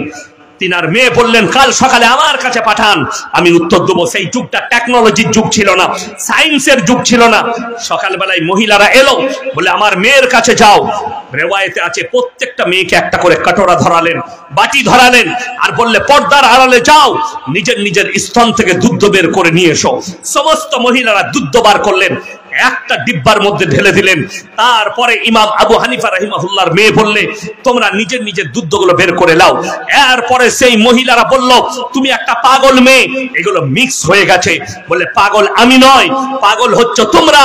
একটা ছাগল মাঠে গেলে 5টা পাঁঠা মিলামিশা করতে পারে, কার বীর্য থেকে বাচ্চা হয়েছে এটা আল্লাহ ছাড়া কেউ জানে না। একটা গাই মাঠে থাকলে 5টা ষাঁড় মিলামিশা করতে পারে, কার বীর্য থেকে বাচ্চা হয়েছে আল্লাহ ছাড়া কেউ জানে না। তোমাদের মধ্যে আর জানোয়ারের মধ্যে কেরম ফারাক থাকবে না। তোমরা যদি 4টা পুরুষ ব্যবহার করতে চাও, বাচ্চাটা কার, সমাজে দ্বন্দ্ব আর সংশয় দাঁড়িয়ে যাবে। তোমাদের মধ্যে আর জানোয়ারের মধ্যে ফারাক থাকবে না। আল্লাহ ইনসানের পরিচয় দিয়েছে বাপের দ্বারা, আর জানোয়ারের পরিচয় দিয়েছে মায়ের দ্বারা। হে আমার শিক্ষিত যুবক, তোমাদের কাছে একটা নাম এসছে জিনা করার, সেটার নাম হচ্ছে রিলেশনশিপ। রিলেশনে থাকবো, আমি ওই মেয়ের সঙ্গে রিলেশনে আছি, আমি তাকে ভালোবাসি। গত 1 মাস আগে একজন বিশ্বের দামি ফুটবলার, যদিও ইউটিউবার ফেসবুক এখানে আছে, ইউটিউবাররা আছে, আমি তার নাম উচ্চারণ করব না, কেন সে চাইলে আমার নামে কেস করতে পারে। সেই ফুটবলার দামি, পৃথিবীর, ভারতের নয়, পৃথিবীর একটা দামি ফুটবলার, তার গার্লফ্রেন্ড প্রেগনেন্ট। সে ফেসবুকে পোস্ট করেছে, পেটের ছবি দিয়েছে, আমি প্রেগনেন্ট। এই ফুটবলার 2টো নাম চুজ করেছে, একটা মেয়ের একটা ছেলের। ফেসবুকে পোস্ট করলো, মেয়ে হলে এই নাম দেবো, ছেলে হলে এই নাম দেবো। এই তার গার্লফ্রেন্ড দ্বিতীয়বার পোস্ট করছে, এই বাচ্চা তোমার নয়, তোমার সাথে ঝগড়া হওয়ার পরে আমি অন্য পুরুষের সঙ্গে মিলামিশা করেছি, এই বাচ্চাটা তার। জোরে বলুন নাউজুবিল্লাহ। এইগুলোকে এরা জায়েজ করার দেয়, এটার নাম দিয়েছে রিলেশনশিপ। আর কোরআনে আল্লাহ তাআলা মুসলমানকে সাবধান করেছেন, ওয়ালা তাকরাবুজ জিনা ইন্নাহু কানা ফাহিশা ওয়া সা সাবিলা। ব্যভিচার করা তো দূরের কথা, যে রাস্তায় ব্যভিচার হয় তার ধারে পাশে তোমরা যাতায়াত করবে না। বড় কষ্ট লাগে। আপনারা আসানসোলের নাম শুনেছেন না শুনেন? মুর্শিদাবাদের লোক সব জেলায় আছে। জঙ্গিপুরে একটা জলসায় এসেছিলাম, আমাকে আসানসোলে রাস্তা খরচ দিয়েছিল, চা খাইয়েছিল, ওখানে ব্যবসা করে। বিসমিল্লাহ। ওই আসানসোলে একটা জায়গার নাম হচ্ছে নিয়ামতপুর। নিয়ামতপুর মানে হচ্ছে আল্লাহর নিয়ামত, তাই না? কিন্তু জায়গাটা হচ্ছে নোংরা জায়গা। সেখানে একটা পতিতালয় আছে, লচিপুর নাম। রোডের গায়ে, জানেন, পুরুলিয়া ডিস্ট্রিক্ট যেতে গেলে দামোদরের ডিসেল ঘর ব্রিজ পার করতে গেলে আসানসোলের ভেতর দিয়ে যেতে হয়। আমি খালি ওই দেহ ব্যবসার আড্ডাখানাটাকে কভার করার জন্য হাই রোডে 25 কিলোমিটার রাউন্ড মারি। 2 কিলোমিটারের জন্য আমাকে 25 কিলোমিটার ঘুরতে হয় হাই রোডে, যাতে ওইটা আমার চোখে না পড়ে, আমি যেন কোরআনের উপরে আমল করতে পারি। আল্লাহ রাব্বুল আলামিন ওই ধারে পাশে যেতে নিষেধ করলো। আর মুসলমান তোমার দ্বারা জিনা করাচ্ছে। হে আমার যুবক, এই ইহুদি আর নাসারারা, বেঈমান কাফেররা নাম দিয়েছে ভ্যালেন্টাইন ডে 14ই ফেব্রুয়ারি, কাজ হচ্ছে জিনা করা। তারা নাম দিয়েছে চকলেট ডে, কাজ হচ্ছে জিনা করা। তারা নাম দিয়েছে রোজ ডে, কাজ হচ্ছে জিনা করা। তারা নাম দিয়েছে কিস ডে, কাজ হচ্ছে জিনা করা। এগুলো এক একটা জিনার রাস্তা। আজকে পতিতালয়ের থেকেও মারাত্মক জিনা করার জায়গা হচ্ছে এই সমস্ত পার্ক গুলো। আর রাসূলের হাদিস, আখরি জামানায় কিয়ামতের আলামতের মধ্যে বড় আলামত, রাস্তাঘাটে কুকুরের মতো জিনা করবে। এই ভারতের আইনের প্রতি দুঃখ প্রকাশ করে বলছি, এই ভারতবর্ষের মাটিতে একটা মুসলিমদের মেয়ে বোরকা পরে স্কুল কলেজে গেলে তাকে কোর্টেতে কেস লড়তে হয়। আর ভারতবর্ষে এমন একটা দেশ, হাইরে কোর্ট, হাইরে আইন ব্যবস্থা, এয়ারপোর্টে, রেল স্টেশনে ন্যাংটো ঘুরে বেড়ায়, তাদের জন্য কোর্ট নাই। তারা নাইস, তারা বিউটিফুল, তারা ভদ্র। অথচ একটা মুসলিমদের মেয়ে বোরকা পরে স্কুলে গেলে তাকে কোর্টেতে কেস লড়তে হয়, তার পেছনে জয় শ্রীরামের স্লোগান দেওয়া হয়। অথচ একটা মেয়ে ন্যাংটো ঘুরে বেড়ায়, তার পেছনে কুকুর কুকুর বলে স্লোগান দেয় না।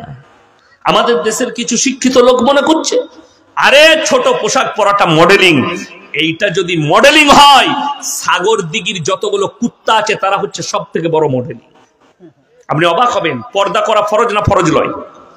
শুধু ফরজই নয়, আল্লাহ রাব্বুল আলামিন একটা সাবধান বানিয়ে দিলেন কোরআনে, ওয়াদরিব খুমুরিহিন্না আলা জুনুবিহিন, হে নারী তোমরা পর্দা নির্ধারিত করো, তোমরা কোনোদিন ধর্ষিত হবে না, লাঞ্ছিত হবে না। ইমানদারির সঙ্গে বলুন, আপনার দোকান খোলা থাকলে এক্ষুনি ছুটে যান, 1 টাকা দাম একটা চকলেটের, ঠিক কিনা? চকলেটটা খোলা থাকে না প্যাকেটের ভেতরে থাকে? কথা বলেন, প্যাকেটের ভেতরে। এই সমাজের মানুষ একটা চকলেটের মূল্য বুঝলো। চকলেটটা খুলে বিক্রি করলে কিনবেন না, তার কারণ চকলেটের ইজ্জত নষ্ট হয়েছে। তুমি চকলেটের 1 টাকার একটা চকলেট, একটা ট্রফি, তার তুমি ইজ্জত বুঝলে, তাকে প্লাস্টিকের ভেতরে রাখতে হবে। আর হাইরে মুসলমান, হাইরে পৃথিবীর মানুষ, নারীর এত ইজ্জত কোরআনে দেওয়া হয়েছে। রাসূল আকরাম সাল্লাল্লাহু আলাইহি সাল্লাম রাস্তা দিয়ে চলে যাচ্ছেন, একজন মুশরিকের বিটি, হাতেম তায়ের বিটি খালি মাথায় যাচ্ছে। নবীজি নিচের পাতার পাগড়িটা খুলে হাতেম তায়ের বিটির মাথায় চাপালেন। আল্লাহ নবীকে সাহাবীরা বললেন, ইয়া রাসূলুল্লাহ, এটা মুশরিকের বিটি। নবীজি ধমক দিলেন, হে আমার সাহাবীরা শোনো, আমি আল্লাহর নবী মেয়েদের মাথা ঢাকতে এসেছি, খুলতে আসিনি। জোরে বলুন সুবহানাল্লাহ। নবীজি দেখেননি এটা কোন জাতের? আজকে বড় কষ্ট লাগে, আপনার বাজারে কেউ যদি কলাগুলো ছিলে বিক্রি করে, সেই কলা কেউ কিনবে? কথা বলেন কেন? ধুলো পড়েছে, মাছি বসেছে, এই কলা আর কিনা যাবে না। তোমার কাছে একটা কলা যদি ছিলে দেয়, তার ইজ্জত নষ্ট হয়ে যাবে। আর তুমি তোমার মায়ের ইজ্জত বুঝতে পারলে না, তোমার বিটির ইজ্জত বুঝতে পারলে না, তোমার বিবির ইজ্জত বুঝতে পারলে না, তোমার বোনের ইজ্জত বুঝতে পারলে না, যে সে মাথার চুল প্যাট পিট খুলে ঘুরে বেড়াবে। এটাই ইজ্জত? এটাই আমাদের তারবিয়ত? না। আল্লাহ নবী সাল্লাল্লাহু আলাইহি সাল্লামের কাছে যেদিনে পর্দা ফরজ হয়েছে, নবীর এবং সাহাবীর বিবিরা নিজের হুজরাখানা থেকে আর একটা পায়ের নখ পর্যন্ত বের করেনি। এইটাই হচ্ছে সহিহ হাদিস। আজকে বড় কষ্ট লাগে, আপনি বলছেন, মৌলবীরা বলছে বাজারে নিয়ে যাওয়া যাবে না। আপনি নিজের বিবিকে বাজারে ঠেলে দিয়েছেন। আমি একটা সূক্ষ্মভাবে বোঝাচ্ছি। আপনি মসজিদে নামাজ পড়লেন, বললেন আমি ইমানদার ব্যক্তি, ফজরের নামাজ পড়ে বিবিকে নিয়ে সাগরদিঘি বাজারে যাবেন, জঙ্গিপুরে ডাক্তার দেখাতে যাবেন, পেছনে বিবি বসে আছে, আপনি সামনে ফুল হাত শার্ট ফুল প্যান্ট, আর পেছনে বউ বসে আছে, বউয়ের পেটু বেরিয়ে আছে, পিঠু বেরিয়ে আছে, আর মাথাও খোলা আছে। আপনি মুমিন বলে কি করে দাবি করলেন? ইমানদারির সঙ্গে আরো সূক্ষ্মভাবে বোঝাচ্ছি পর্দাটা। ইনি আর আমি বন্ধু, অন্তরের বন্ধু। আচ্ছা, অন্তরের বন্ধু হলে ইয়ার কি হয় না? হয় না? মাজাক হয়। আমি যদি মাজাক করে বলি, ভাই তোমার বইয়ের ব্লাউজের সাইজ কত, সম্পর্ক থাকবে না ছিন্ন হবে? কথা বলেন না? ছিন্ন হবে। কেন? একটা বন্ধু, আপনি সম্পর্ক ছিন্ন করলেন শুধুমাত্র তোমাকে ইয়ার্কি করে বলেছে তোর বইয়ের ব্লাউজের সাইজ কত। তোমার লজ্জা হলো আমার বিবির জন্য এত বড় কথা বললি, অথচ তোমার বিবি বাজারে একটা পর পুরুষ বসে আছে, তার কাছে নিজের মুখে ডাইরেক্ট গিয়ে বলছে, দাদা আমার একটা 34 সাইজের ব্লাউজ দাও। তখন তোকে লজ্জা লাগে না? কথা বুঝাতে পারলাম? গুদা বাংলায় বায়ান করছি। এটা যদি আপনার বুঝে না আসে, কিয়ামতের দিনে আপনি দাঁড়াতে পারবেন না। সেই পুরুষটাই হচ্ছে দাইয়ুস পুরুষ। আর দাইয়ুস জান্নাতে প্রবেশ করবে না যারা নিজেদের বিবিদিকে বাজারে ঠেলে দেয় আর নিজেরা চায়ের দোকানে বসে আড্ডা মারে। হারামখোর, চায়ের দোকানে 3 ঘন্টা আড্ডা মারছে, বউ বলছে আমার ব্লাউজ শাড়ি আনতে হতো, একটু অটো করে চলে যা, নিয়ে আয়। তো তুই হারামখোরের বউ পালাবে না, তা মৌলবীর বউ পালাবে? কষ্টটা তো ওই জায়গায়। আরে রমজান মাসে কটা জলসা করি। আমার গত বছর 25-এ রমজান জলসা ছিল বহরমপুরের কাছে, ভাকুড়ি মোড়ের কাছে কাঁটা বাগান বলে এক জায়গায়। তো বেলডাঙ্গায় একজন আমার বন্ধু মানুষ আছেন, জালিলিয়া মাদ্রাসার প্রধান শিক্ষক। আমি বললাম, ভাই আপনার কাছে ইফতারি করব। বললে হুজুর আসুন। ইফতারি করলাম, বললাম কিনাকাটা তো হয়নি, সময় পাইনি, খালি রমজান মাসে আদায়। তো আজকে আবার জলসা, তো বেলডাঙ্গায় জামা কাপড় কিনেলি। আমি বললাম কোন দোকানে যাব? বললো ওই দিকে একটা বড় দোকান আছে। নামাজ পড়ে মাগরিবের গেলাম, ঢুকি দেখছি সব খালা, আমি একা খালি খালু। আমি বললাম আল্লাহ কি ফেরে পড়লাম। তো দোকানি বলছে হুজুর দাঁড়ান দাঁড়ান। আমি লজ্জায় ঢুকে কোন রকম আমার ছোট মেয়ের জন্য একটা কাপড় কিনে নিয়ে বেরিয়ে গেলাম। লজ্জা লাগলো, দুঃখ লাগলো। হাইরে মুসলিম সমাজ বিবিকে বাজারে ঠেলে দিয়েছে আর নিজের চায়ের দোকানে আড্ডা মারছে। আজকে বলুন, একটা ইমাম যদি গ্রামের যুবক দিকে বলে, এই চায়ের দোকানে আড্ডা মারছো কেন? তোমরা এক কাজ করো, নামাজ পড়তে চলো। কি বলে? মৌলভী সাহেব সময় যে হচ্ছে না। হারামখোর 3 ঘন্টা চায়ের দোকানে আড্ডা মারছে, অথচ ইমাম সাহেবকে বলছে আমার সময় হচ্ছে না নামাজ পড়ার। ঠিক বললাম না ভুল বললাম? আর আমাদের সমাজে কিছু লোক আছে তারা নামাজ পড়ে না। আমি সেদিনে বলেছি 3টে কোয়ালিটির নামাজি আছে আমাদের দেশে। কটা? 3টে। এক হচ্ছে জুম্মার, এক হচ্ছে 5 ওয়াক্তের, আর একটা শ্রেণী আছে তারা শুধু ঈদ আর বাকরা ঈদ। ঠিক বললাম না ভুল বললাম? এরা এমনি নামাজ পড়ে। ঈদের দিনে লাপাই কারা বেশি? ওরাই। আমি 15টা গ্রামের ইমামতি করি বর্ধমানে। তো নামাজ দাঁড়াবো, একজন এসে বলছে হুজুর নিয়তটা বলে দিন। আমি বললাম সানাটা জানিস? না। দরুদ শরীফ? না। আত্তাহিয়াতু? না। আমি বললাম তুই খালি মাথা ঠক, তোর এমনি হয়ে যাবে, কিচ্ছু করা লাগবে না। কি বুঝলেন? আমি বললাম আমি জীবনে বলবো না। কেন? ইমাল তো জীবনে আসবে না, খালি ওই ঈদের দিনের জন্য এইছে। গলায় এমন তোয়ালি লাগাইছে লাল কালারের। অনেক হারাম করাছে, ঈদগায় যায় তোয়ালি শ্বশুরের, জামা শ্বশুরের, লুঙ্গি শ্বশুরের, আন্ডার প্যান্ট শ্বশুরের। তোর কি বলে ন্যাংটো শরীরটা খালি আমার, আর কিচ্ছু নাই। হারাম করে অপেক্ষায় থাকে লোকের জামাই লোক ঈদ পরবি, খেপা ছিঁড়া জামা পরে পর। অনেকজন মনে করে এই আমাদের দেশে লোককে দেখায়, আমি না 300 লোককে বিয়েতে খাওয়ালাম। কি খাইছিলে? আরে বহরমপুর থেকে বিরিয়ানির বাবুর্চি এনে বিরিয়ানি করে খাওয়ালাম। টাকাটা কার? মেয়ের বাপের। পাঁঠা বিক্রি করে টাকা নিয়েছে। নাউজুবিল্লাহ। ওলিমা খাওয়ানো সুন্নত, মেয়ের বাপের টাকা নিয়ে খাওয়ানোটা সুন্নত লয়, হারাম। কথাটা বুঝতে পেরেছেন? ওলিমা মানে আপনার ওয়াকাত নাই, আপনি 10টা লোককে দাওয়াত করে খাইয়ে দেন, একটা মুরগি জবাই করে আলু গোশত এনে খাইয়ে দিলেন, ভাই আমার ওয়াকাত নাই, খাওয়াবে না, বাস এইটুকু, কোনো অসুবিধা নাই। ওলিমা খাওয়ানো আপনার ওটা ওয়াকাত নাই। ইমাম সাহেব গ্রামের পাড়ার লোককে ডাকলেন, এসো ভাই 1 কাপ করে লাল চা, 2টো করে বিস্কুট, ভাই আমি এটাই ওলিমা বলে খাইয়ে দিলাম, আর বাকি আমার খাওয়াবার ওয়াকাত নাই। ওইটাই সুন্নত আদায় হয়ে গেল। আমাদের দেশের সিস্টেম আমাদেরকে বলছে মৌলভী সাহেব আমি না আপনাদের কথায় আমল করেছি। এরপর বলে কি ব্যাপার? বলে 1 পয়সা পণ নেবো না, বিনা পয়সায় বিয়ে দিচ্ছি, কিন্তু বরযাত্রী নিয়ে যাবে হারাম করে 300টা, মানে তোর বীজ এরম করে মারবো না, ঘুরিয়ে মারবো। লোক নিয়ে যাচ্ছে 300টা, সুন্নতের খেলাফ। মেয়ের বাপকে কষ্ট দিচ্ছ। আমার যখন বিয়ে হয়, আমার শ্বশুর ঘর থেকে রমজান মাসে আমার স্ত্রীকে বলেছে জামাইয়ের কমিটা ছিট লাগবে জিজ্ঞেস করবে। আমি বললাম তোমার বাপকে বলো গায়ের লোকের কত লাগবে, আমি বর্ধমান থেকে ধরিয়ে দিব, খালি টেনে নিতে বলবে। আল্লাহ অভাব দিয়েছে কোথায়? ছিঁড়া জামা কিনতে পারবো না, কচালে নিয়ে পেরেশ করে তাতেই নামাজ পড়ব। লোকের ওপরে ভরসা। আর আমাদের দেশে কিছু মা আছে, বেটার বিয়ে দিলে 25শে রমজান থেকে, হ্যাঁ রে তোর শ্বশুরকে ফোন করেছিলি, ঈদি যে এলো না, তোর বউকে বল ঈদি লিবে। তোর কিনার ক্ষমতা নাই, লোকের পয়সায় সেমুই লাচ্চা খাবে, ওর থেকে ইন্দুর মারা বিষ খাগা ভালো হবে। নিজের পয়সায় সেমুই খেতে পারবে না, নিজের পয়সায় কিনে খেতে পারবে না, বিয়ের জন্যে। আমার আব্বাজি 4টা বেটার বিয়ে দিয়েছে, সবাই জলসা শুনবে আমার 4টা ভাইয়ের শ্বশুররা। 4 না কেউ দেয় নাই আমার বাপকে, আর আমার আব্বা লাই নাই। লোক নিয়ে যেতে চাই নাই, 2টো 4টা। আমার মাদ্রাসার 3 জন শিক্ষক, আমরা 4 ভাই। আমার বিয়েতে আমার 2টো বোনাই বিয়ে করে পালিয়ে এলাম, লোকজন নাই। আমার বাড়িতে আমার যত রাকাত আছে আমি খাওয়াবো, খেয়ে নাও, ঘর চলে যাও, যতটা পারবো খাওয়াবো, আমার ওয়াকাত। ওইখানে গিয়ে লাচিয়ে খাবো না।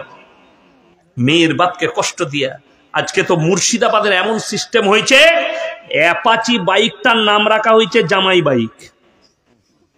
বিয়ে দিলি অ্যাপাচি গাড়ি দিতে হবে, নাহলে বিয়ে হবে না। আমি দিনাজপুরে জলসায় করতে গেছিলাম, মেয়ের বাপ আমার সাথে খানা খেতে বসে টপ টপ করে কাঁদছে, চোখ দিয়ে পানি পড়লো। কেন জানেন? মারাত্মক ঘটনা, 4 বছর আগেকার কথা বলছি। আমি সকালে পৌঁছে গেছি, তিনার বাড়িতে থাকতে দিল। তিনি গ্রামের একজন জলসা কমিটি, খুব সুন্দর রং দিয়ে মাটির বাড়ি সাজিয়েছে। আমি বললাম আপনার বাড়িটা খুব সুন্দর লাগছে। বলছে মৌলী সাহেব আমার বিটির বিয়ে আছে ওই জন্যে রং দিয়েছি। তো তার ঘরের বাইরে দেখলাম একটা মারাত্মক গরু বাঁধা আছে, দারুণ গরু, কুইন্টাল 2 হবে। আমি বললাম এটা জলসাই করবেন নাকি আজকে? না না, ওটা আমার বিটির বিয়ের জন্য, পরশু বিয়ে আছে, করব। তো সে কি বললে জানেন? দুপুরে খাবার সময়, মৌলী সাহেব একটু জলসাই বলবেন, মানুষকে সচেতন করবেন, এই পাশে যে জায়গাটা দেখছেন রাস্তার গায়ে, এই জমিটা আমার বাপ আমাকে দিয়ে গিয়েছিল। আমি বললাম বিআইকে যে এই জায়গাটা তোমার ছেলের নামে আমার বিটির নামে লিখে দিচ্ছি, কিন্তু বলছে না, বেচে দিয়ে টাকা আমাকে লাগবে। বলছে এটা আমাকে বেচতে হলো, আমি যখন দেখবো অন্য লোকে চাষ করছে আমার বুকটা ফেটে যাবে, আমার বিটিকে দিলে কত আমি সুখ পেতাম। শুনে রেখে দেন, সেই দাম্পত্য জীবন সুখী নয় যারা পয়সার জন্য বিয়ে করে। যদি কোনো ছেলে বলে, কোনো বাপ বলে পণ নেবো, তাকে ঝাঁটা মেরে নাস্তা না করিয়ে বাড়ি থেকে তাড়ান বিনা পণে। আর সব থেকে দুঃখটা কোথায় জানেন? আমাদের মেয়েদের বিয়ে ঠিক হলে যদি বলে একটা নামাজি পরেশগার দাড়িওয়ালা ছেলে আছে, না না ওকে কে বিয়ে করবে? ওকে কি হতে হবে? এরা কোন ছেলেকে বিয়ে করবে? গুটকাখোর, বিড়িখোর, সিগারেটখোর, গাঁজাখোর, আর চুলটা শুয়োরের মাথার মতো কেটেছে, তাকে বিয়ে করবে। একটা নামাজি ছেলেকে বিয়ে করবে না। দুঃখটা ওইটাই। আমাদের দেশের কোন ছেলে যদি নামাজ পড়ে 5 ওয়াক্তের, মুখে দাড়ি রাখে, মেয়েরা কি বলে? ছেলেটা খ্যাপালো, নামাজ পড়ে স্ট্যান্ডার্ড লয়। স্ট্যান্ডার্ড খেয়ে গাঁজা খেতে হবে, সিগারেট খাবে, এটা স্ট্যান্ডার্ড। দুঃখ এটাই। আপনি বলুন, রসুলের হাদিস আছে, তোমরা কাঁচা পেঁয়াজ খেয়ে মসজিদে যেও না, ঠিক কিনা? আপনারা বলুন, আপনাদের ইমাম সাহেব যদি সিগারেট খায় রাখবেন না তাড়াবেন? রাখবে? তাড়াবে? ইমাম সাহেব সিগারেট খেলে তাড়াবে, তুই নামাজ পড়িস ইমামের পেছনে, তুই কি করে খাসবে? কথাটা বুঝতে পারেননি? ইমাম খেলে হারাম লয়, হারাম। আর তুমি খেলে এরা ফতোয়া লেয়, চিঠি লিখছে। এক ঝাড়খণ্ডের গুটকাখোর আছে, তাকে আমাকে প্রতিনিয়ত গাল দেয়, তার নাম জাহাঙ্গীর। তাকে প্রশ্ন করছে, হুজুর বিড়ি সিগারেট গুটকা খাওয়া কি? বাবাজিরা, মায়েরা, বোনেরা, বিড়ি সিগারেট গুটকা খাওয়া মাকরুহ। তার মানে চালা, তাই তো? এই যে পানির বোতলটা আমাকে দিয়েছে পানি পান করতে, এটাই যদি লেখা থাকে বিষ মিশানো আছে, পান করলে মারা যেতে পারেন, এটা আর পান করা যাবে? হারাম। কি বললাম? হারাম। জেনে শুনে আত্মহত্যার পথ বেছে নেওয়া হারাম। কোরআনে আছে, ফামানি তুররা গায়রা বাগিন ওয়ালা আদিন ফালা ইসমা আলাই ইন্নাল্লাহা গফুরুর রহিম। হে আমার নবী, বলে দাও, বাগিউ শব্দের অর্থ হচ্ছে ক্ষতিগ্রস্ত।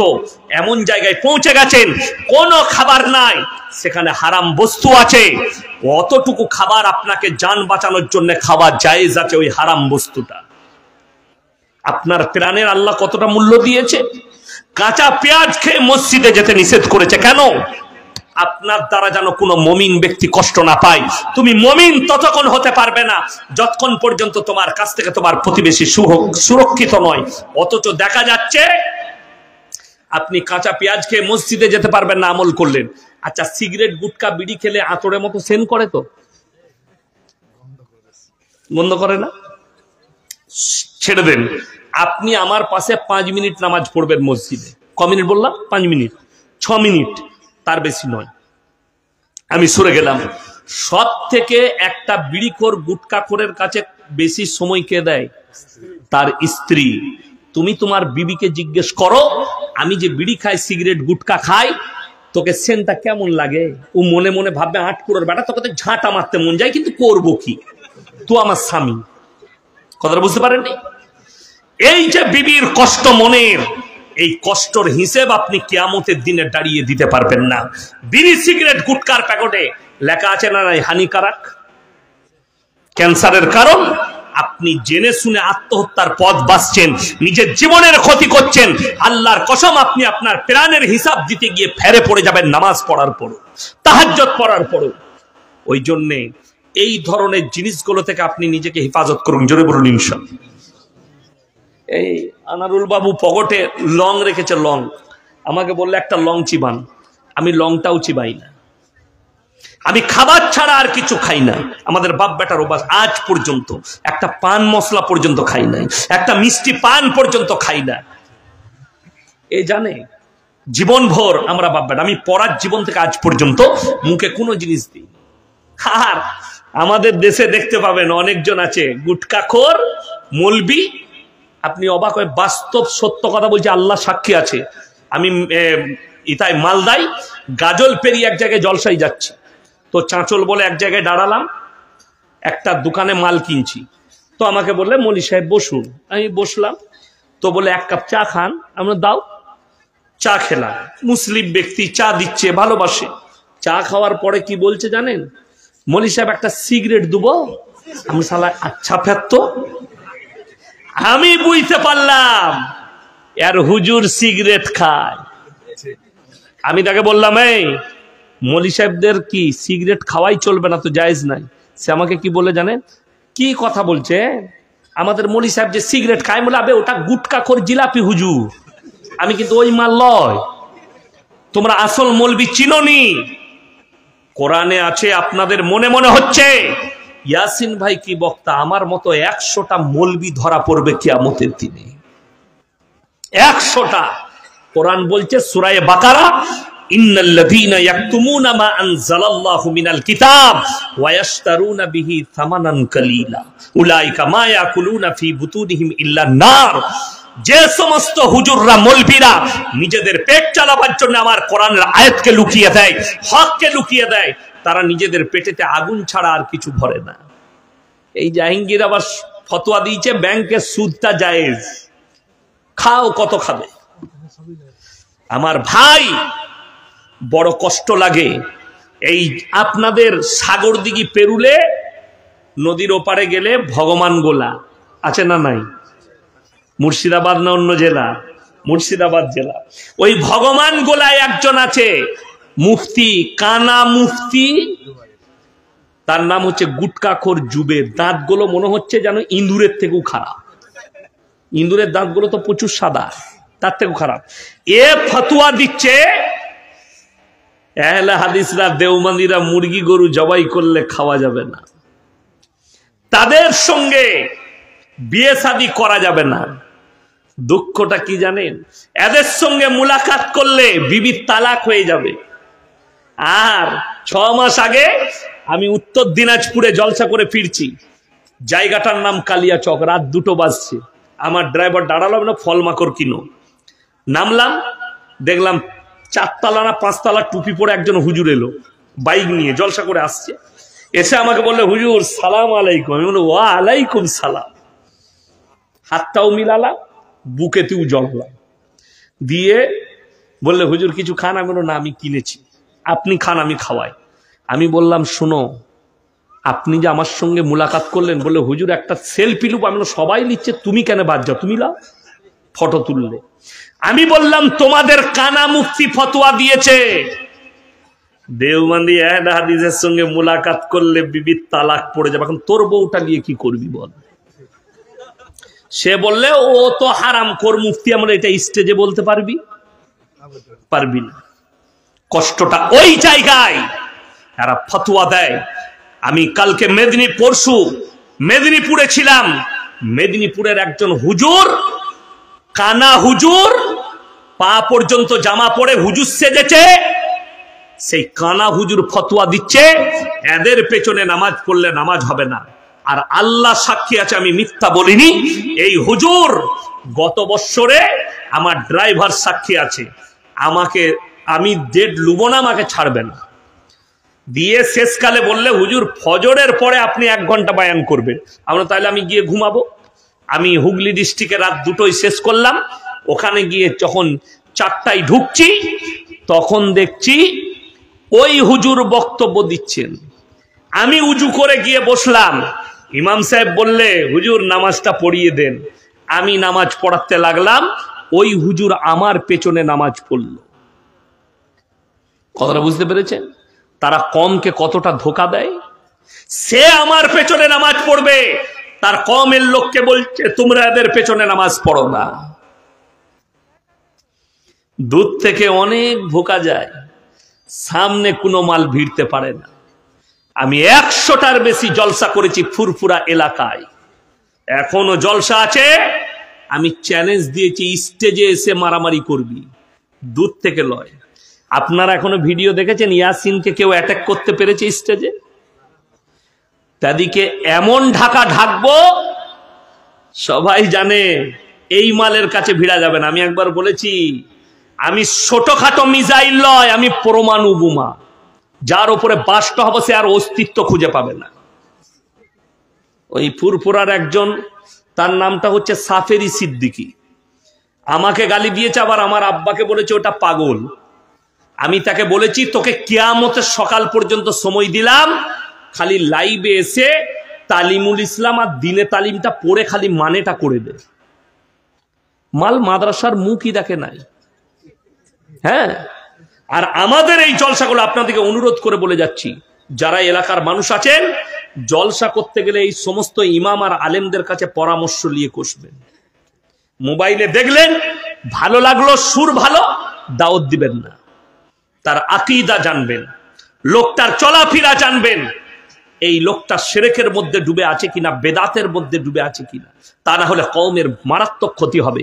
আমি হুগলি ডিস্ট্রিক্টে মসজিদে শুয়ে আছি, টাইম হলো, আমি আর পর প্রস্রাব করে মুখে হাতে পানি দিয়ে যাচ্ছি, আর আমার থেকে বয়স কম অনেক জুনিয়র বায়ান করছে, 24 পরগনায় ঘর, মাদ্রাসায় কদিন পড়েছে জানি না, কিছু জানে, এমন একটা বক্তব্য দিচ্ছে যাটার দ্বারা কোরআন বিরোধী, রাসূল বিরোধী, এমনকি আল্লাহ বিরোধী। আচ্ছা, কেউ যদি আল্লাহ বিরোধী কথা বলে তার ঈমান থাকবে? সঙ্গে সঙ্গে সে কাফের হয়ে যাবে। ফতোয়া কি দিচ্ছে? কোরআনে আল্লাহ রাব্বুল আলামিন যেটা নিজের জন্য প্রযোজ্য করেছেন, নিজের জন্য বলেছেন, যেটা কোনো নবী পয়গম্বর রাসূলের জন্য বলেনি, সেই কথাটা বড় পীরের নামে লাগাচ্ছে। বয়ান কি হচ্ছে শুনবেন। আর সমাজের লোক কেমন, সে যখন বলছে সবাই সুবহানাল্লাহ, বুঝলি কি ভাই? বুঝে না কিচ্ছু, খালি সুবহানাল্লাহটা শিখেছে বলতে হবে। হুজুরের গলা ভালো। বাবাজিরা, মায়েরা, বোনেরা, আমার বাবাজিরা, বড় পীর কেমন ছিলেন, বড় পীরের মর্তবা কেমন ছিল? আমার বাবাজিরা, বড় পীর আব্দুল কাদের জিলানী, তিনার প্রশংসা শুনেলেন। তিনি এত বড় পীর ছিলেন, এত বড় পীর ছিলেন বাবাজিরা, গোটা পৃথিবীর যতগুলো সমুদ্র আছে সব পানিগুলো যদি কালি করে দেওয়া হয়, আর পৃথিবীর যতগুলো গাছ আছে বাবাজিরা সেইগুলো যদি কলম করে দেওয়া হয়, আর যদি বড় পীরের প্রশংসা লিখতে পৃথিবীর মানুষ শুরু করে, কিয়ামতের সকাল পর্যন্ত বড় পীরের প্রশংসা নিজে শেষ করতে পারবে না। সবাই বলছে সুবহানাল্লাহ। বুঝলি কি? বুঝে না কিচ্ছু। আর শুধু এটা লয়, এরকম দুটো কুফরি কথা বলেছে, সে বুঝতে পেরে হলো কোন মালের পাল্লায় পড়েছি। আমি তখন হেঁটে হেঁটে স্টেজে যাচ্ছি। দ্বিতীয় বক্তব্য বাবাজিরা শুনেলেন বড় পীরের কারামতিটা কেমন ছিল। বড় পীর আব্দুল কাদের জিলানী রাহমাতুল্লাহ আলাইহি দস্তরখানে খানা খেতে বসেছেন বাবা, আর তিনি দেশি মুরগি দিয়ে ভাত খাচ্ছেন, হাড্ডিগুলো একদিকে রাখছেন, হাড্ডিগুলো রাখছেন বাবা। আর তিনার মুরিদ জিজ্ঞেস করলেন, বাবা আপনি যে হাড্ডিগুলো রাখছেন কেন? তিনি বললেন, হে আমার মুরিদ শোনো, আমি যে দেশি মুরগিটা খাচ্ছি, এই হাড্ডিগুলো রাখছি, আমি বড় পীর আবার এটাকে জীবিত করার ক্ষমতা রাখি, যা বুঝে করবে। নাউজুবিল্লাহ বলে। আমি স্টেজে গিয়ে বললাম, কোথায় পেলেন এটা? আমি কোথায় পড়াশোনা করেছেন? কিছুদিন মাঝে পড়ে এলাম। আমি তুই মোবাইলে পাশ করা মৌলবি, শুনে বায়ান করছে, আমরা বস সেখানে। তো কমিটির ছেলেরা বলে ছেড়ে দেন, আমরা ওকে নিয়ে যাওয়ার পর তোর 20টা মারি। আমি বললাম, তোমরা যে সুবহানাল্লাহ বললে, তোমাদের প্রথমে ইস্তেগফার পড়ো। আপনারা সবাই একবার ইস্তেগফার পড়লেন, আস্তাগফিরুল্লাহাল্লাযী লা ইলাহা ইল্লা হুয়াল হাইয়ুল কাইয়্যুম ওয়া আতুবু ইলাইহি। বিশ্বাস করুন, আমি গোটা মুর্শিদাবাদ জেলার যত জিলাপি হুজুর আছে আমি চ্যালেঞ্জ ছুড়ে গেলাম, আর আমাদের যত মৌলবি আছে সকলকে চ্যালেঞ্জ ছুড়লাম। আল্লাহর হাবিব সাল্লাল্লাহু আলাইহি সাল্লাম দুম্বার মাংস খেয়েছেন না খাননি? খেয়েছেন। একটা যদি কেউ যঈফ হাদিস দেখাতে পারে যে সেই দুম্বাটা নবীজি মাংস খাওয়ার পরে জীবিত করেছেন, একটা যদি কেউ যঈফ হাদিস দেখাতে পারে আল্লাহর হাবিব সাল্লাল্লাহু আলাইহি সাল্লাম বকরির মাংস খেয়েছেন, বকরিটাকে জীবিত করেছেন, এরকম একটাও হাদিস নেই। আপনারা বলুন নবীর মর্যাদা বেশি না বড় পীরের মর্যাদা বেশি? নবীজির মর্যাদা বেশি, এক নম্বর। দ্বিতীয় নম্বর, প্রথম যে ঘটনা বলেছে বড় পীরের নামে প্রশংসা, এই প্রশংসা নবী পয়গম্বরদের জন্যও আসেনি। এই প্রশংসা এসছে কার জন্য? কোরআন খুলুন, সূরা কাহাফ। কোন সূরা বললাম? সূরা কাহাফ। একবারই শেষ আয়াতের আগের আয়াত, শেষ হচ্ছে 16 পারায়, শুরু হচ্ছে 15 পারায়। সূরা মারিয়ামের আগে বাড়িতে মানে কোরআন দেখলে খুলবেন আমাকে গালি দেওয়ার আগে, মানেটা পড়বেন, তারপরে এখানেও মানে কোরআন রাখা আছে। এটা কোরআনের তফসির তো? হ্যাঁ, কোরআন মাজিদ রাখা আছে। 16 পারা, একবারই সূরা কাহাফের শেষ আয়াতের আগের আয়াত। কুল্লাউ কানাল বাহরু মিদাদাল লিকালিমাতি রাব্বি লানাফিদাল বাহরু ক্বাবলা আন তানফাদা কালিমাতু রাব্বি ওয়ালাউ জিনা বিমিথলিহি মাদাদা। হে আমার নবী, পৃথিবীর মানুষকে বলো, গোটা পৃথিবীর যতগুলো সমুদ্র আছে সব পানিগুলো যদি খালি করে দাও, আর পৃথিবীর মানুষ যদি আল্লাহর প্রশংসা লিখতে শুরু করে, সমস্ত পানিগুলো শেষ হবে। আবার যদি তুমি অতটাই পানি দাও, সেগুলোও শেষ হবে, কিন্তু আল্লাহর প্রশংসা লিখে পৃথিবীর মানুষ শেষ করতে পারবে না। জোরে বলুন সুবহানাল্লাহ। এটা শুধুমাত্র আল্লাহর জন্য, কোন নবী পয়গম্বর রাসূলের জন্য বলেনি। এরপরে আল্লাহ তাআলা পরের আয়াতে আল্লাহ তাআলা পৃথিবীর মানুষকে সাবধান বাণী করলেন এবং নবীজির মুখ দিয়ে বলা করালেন। জোরে বলুন সুবহানাল্লাহ। কুল ইন্নামা আনা বাশারুম মিসলুকুম ইউহা ইলাইয়া আন্নামা ইলাহুকুম ইলাহু ওয়াহিদ ফামান কানা ইয়ারজু লিকা রাব্বিহি ফালইয়ামাল আমালান সালিহান ওয়া লা ইউশরিক বিইবাদাতি রাব্বিহি আহাদা। হে আমার বিশ্বনবী, পৃথিবীর মানুষকে বলো, তুমি বলে দাও, কুল ইন্নামা আনা বাশারুম, আমি তোমাদের মতোই একজন মানুষ, আমার কাছে আল্লাহ ওহী পাঠায়, আমাকে আল্লাহ বিশেষ মর্তবা দিয়েছে, তোমাদের কাছে ওহী আসে না। তোমরা যে আল্লাহর ইবাদত করো আমিও সে আল্লাহর ইবাদত করি, তোমরা যে আল্লাহকে বিশ্বাস করো আমিও সে আল্লাহকে বিশ্বাস করি, তোমরা আল্লাহর সঙ্গে কেউ কি শরীক করো না। আল্লাহ রাব্বুল আলামিন কেন বললেন? যাতে পৃথিবীর কোন মানুষ আল্লাহর সঙ্গে শরীক না করে দেয়, নবীকে আসনে না বসিয়ে দেয়। এই একটা উগান্ডার মাল আছে, 24 পরগনায় ঘর মনে হয়, সে মেদিনীপুরে হলদিয়ায় জলসা করতে গিয়ে কি বলেছে জানেন? ভাইয়েরা, সর্বপ্রথম নবীর ওপরে ঈমান আনতে হবে, কেউ যদি আল্লাহর ওপরে ঈমান আনে সে কাফের হয়ে যাবে। জোরে বলুন নাউজুবিল্লাহ। কে? উগান্ডার মাল, কালো জংজঙ্গে, তার নামটা, পাগড়ি বেঁধে থাকে, বেশিরভাগ গজল পড়ে, ইলম কালাম কিচ্ছু নাই। সে যদি আমার পাল্লায় কোনোদিন পড়ে, সে মালকে যে কি ধুলাই করবো তা আল্লাহ ছাড়া কেউ জানে না। এত বড় কথা, ইসলাম বিরোধী, জ্ঞান নাই, কিছু নেই। অথচ কোরআনে যতবার আল্লাহ তাআলা বলেছেন শুনেলেন, লাইসাল বিররু আন তুওয়াল্লু ওয়ুজুহাকুম কিবালাল মাশরিকি ওয়াল মাগরিব ওয়ালাকিন্নাল বিররা মান আমানা বিল্লাহ। নাম্বার 1, আল্লাহর উপরে বিশ্বাস আনতে হবে। ঈমানদার হতে গেলে, ঈমানের উপরে টিকতে গেলে নাম্বার 1 মান আমানা বিল্লাহ, আল্লাহর উপরে বিশ্বাস, ওয়াল ইয়াউমিল আখির, আমার পরকালের প্রতি, ওয়াল মালাইকাতি, আমার ফেরেশতাদের প্রতি, ওয়াল কিতাবি, আমার আসমানি কিতাবের প্রতি। একবারই শেষে বললেন ওয়ান নবিয়্যিন, আর যতগুলো নবী পয়গম্বর পাঠিয়েছি তাদের উপরে বিশ্বাস আনতে হবে। 5টা কথা বলেছেন, একবারই শেষেরটা বলেছেন নবিয়্যিন, আমার নবী পয়গম্বরের প্রতি। আর এই হারামখোর বক্তা বলছে যে আগে আল্লাহর উপরে ঈমান আনলে সে কাফের হয়ে যাবে। আল্লাহর রহমতে আমি দেখলাম সেই স্টেজের যিনি সভাপতি ছিলেন তিনি একজন সৈয়দ আলেম, তাকে সঙ্গে সঙ্গে অ্যাটাক করেছে যে আপনি এটা কোথা থেকে বললেন?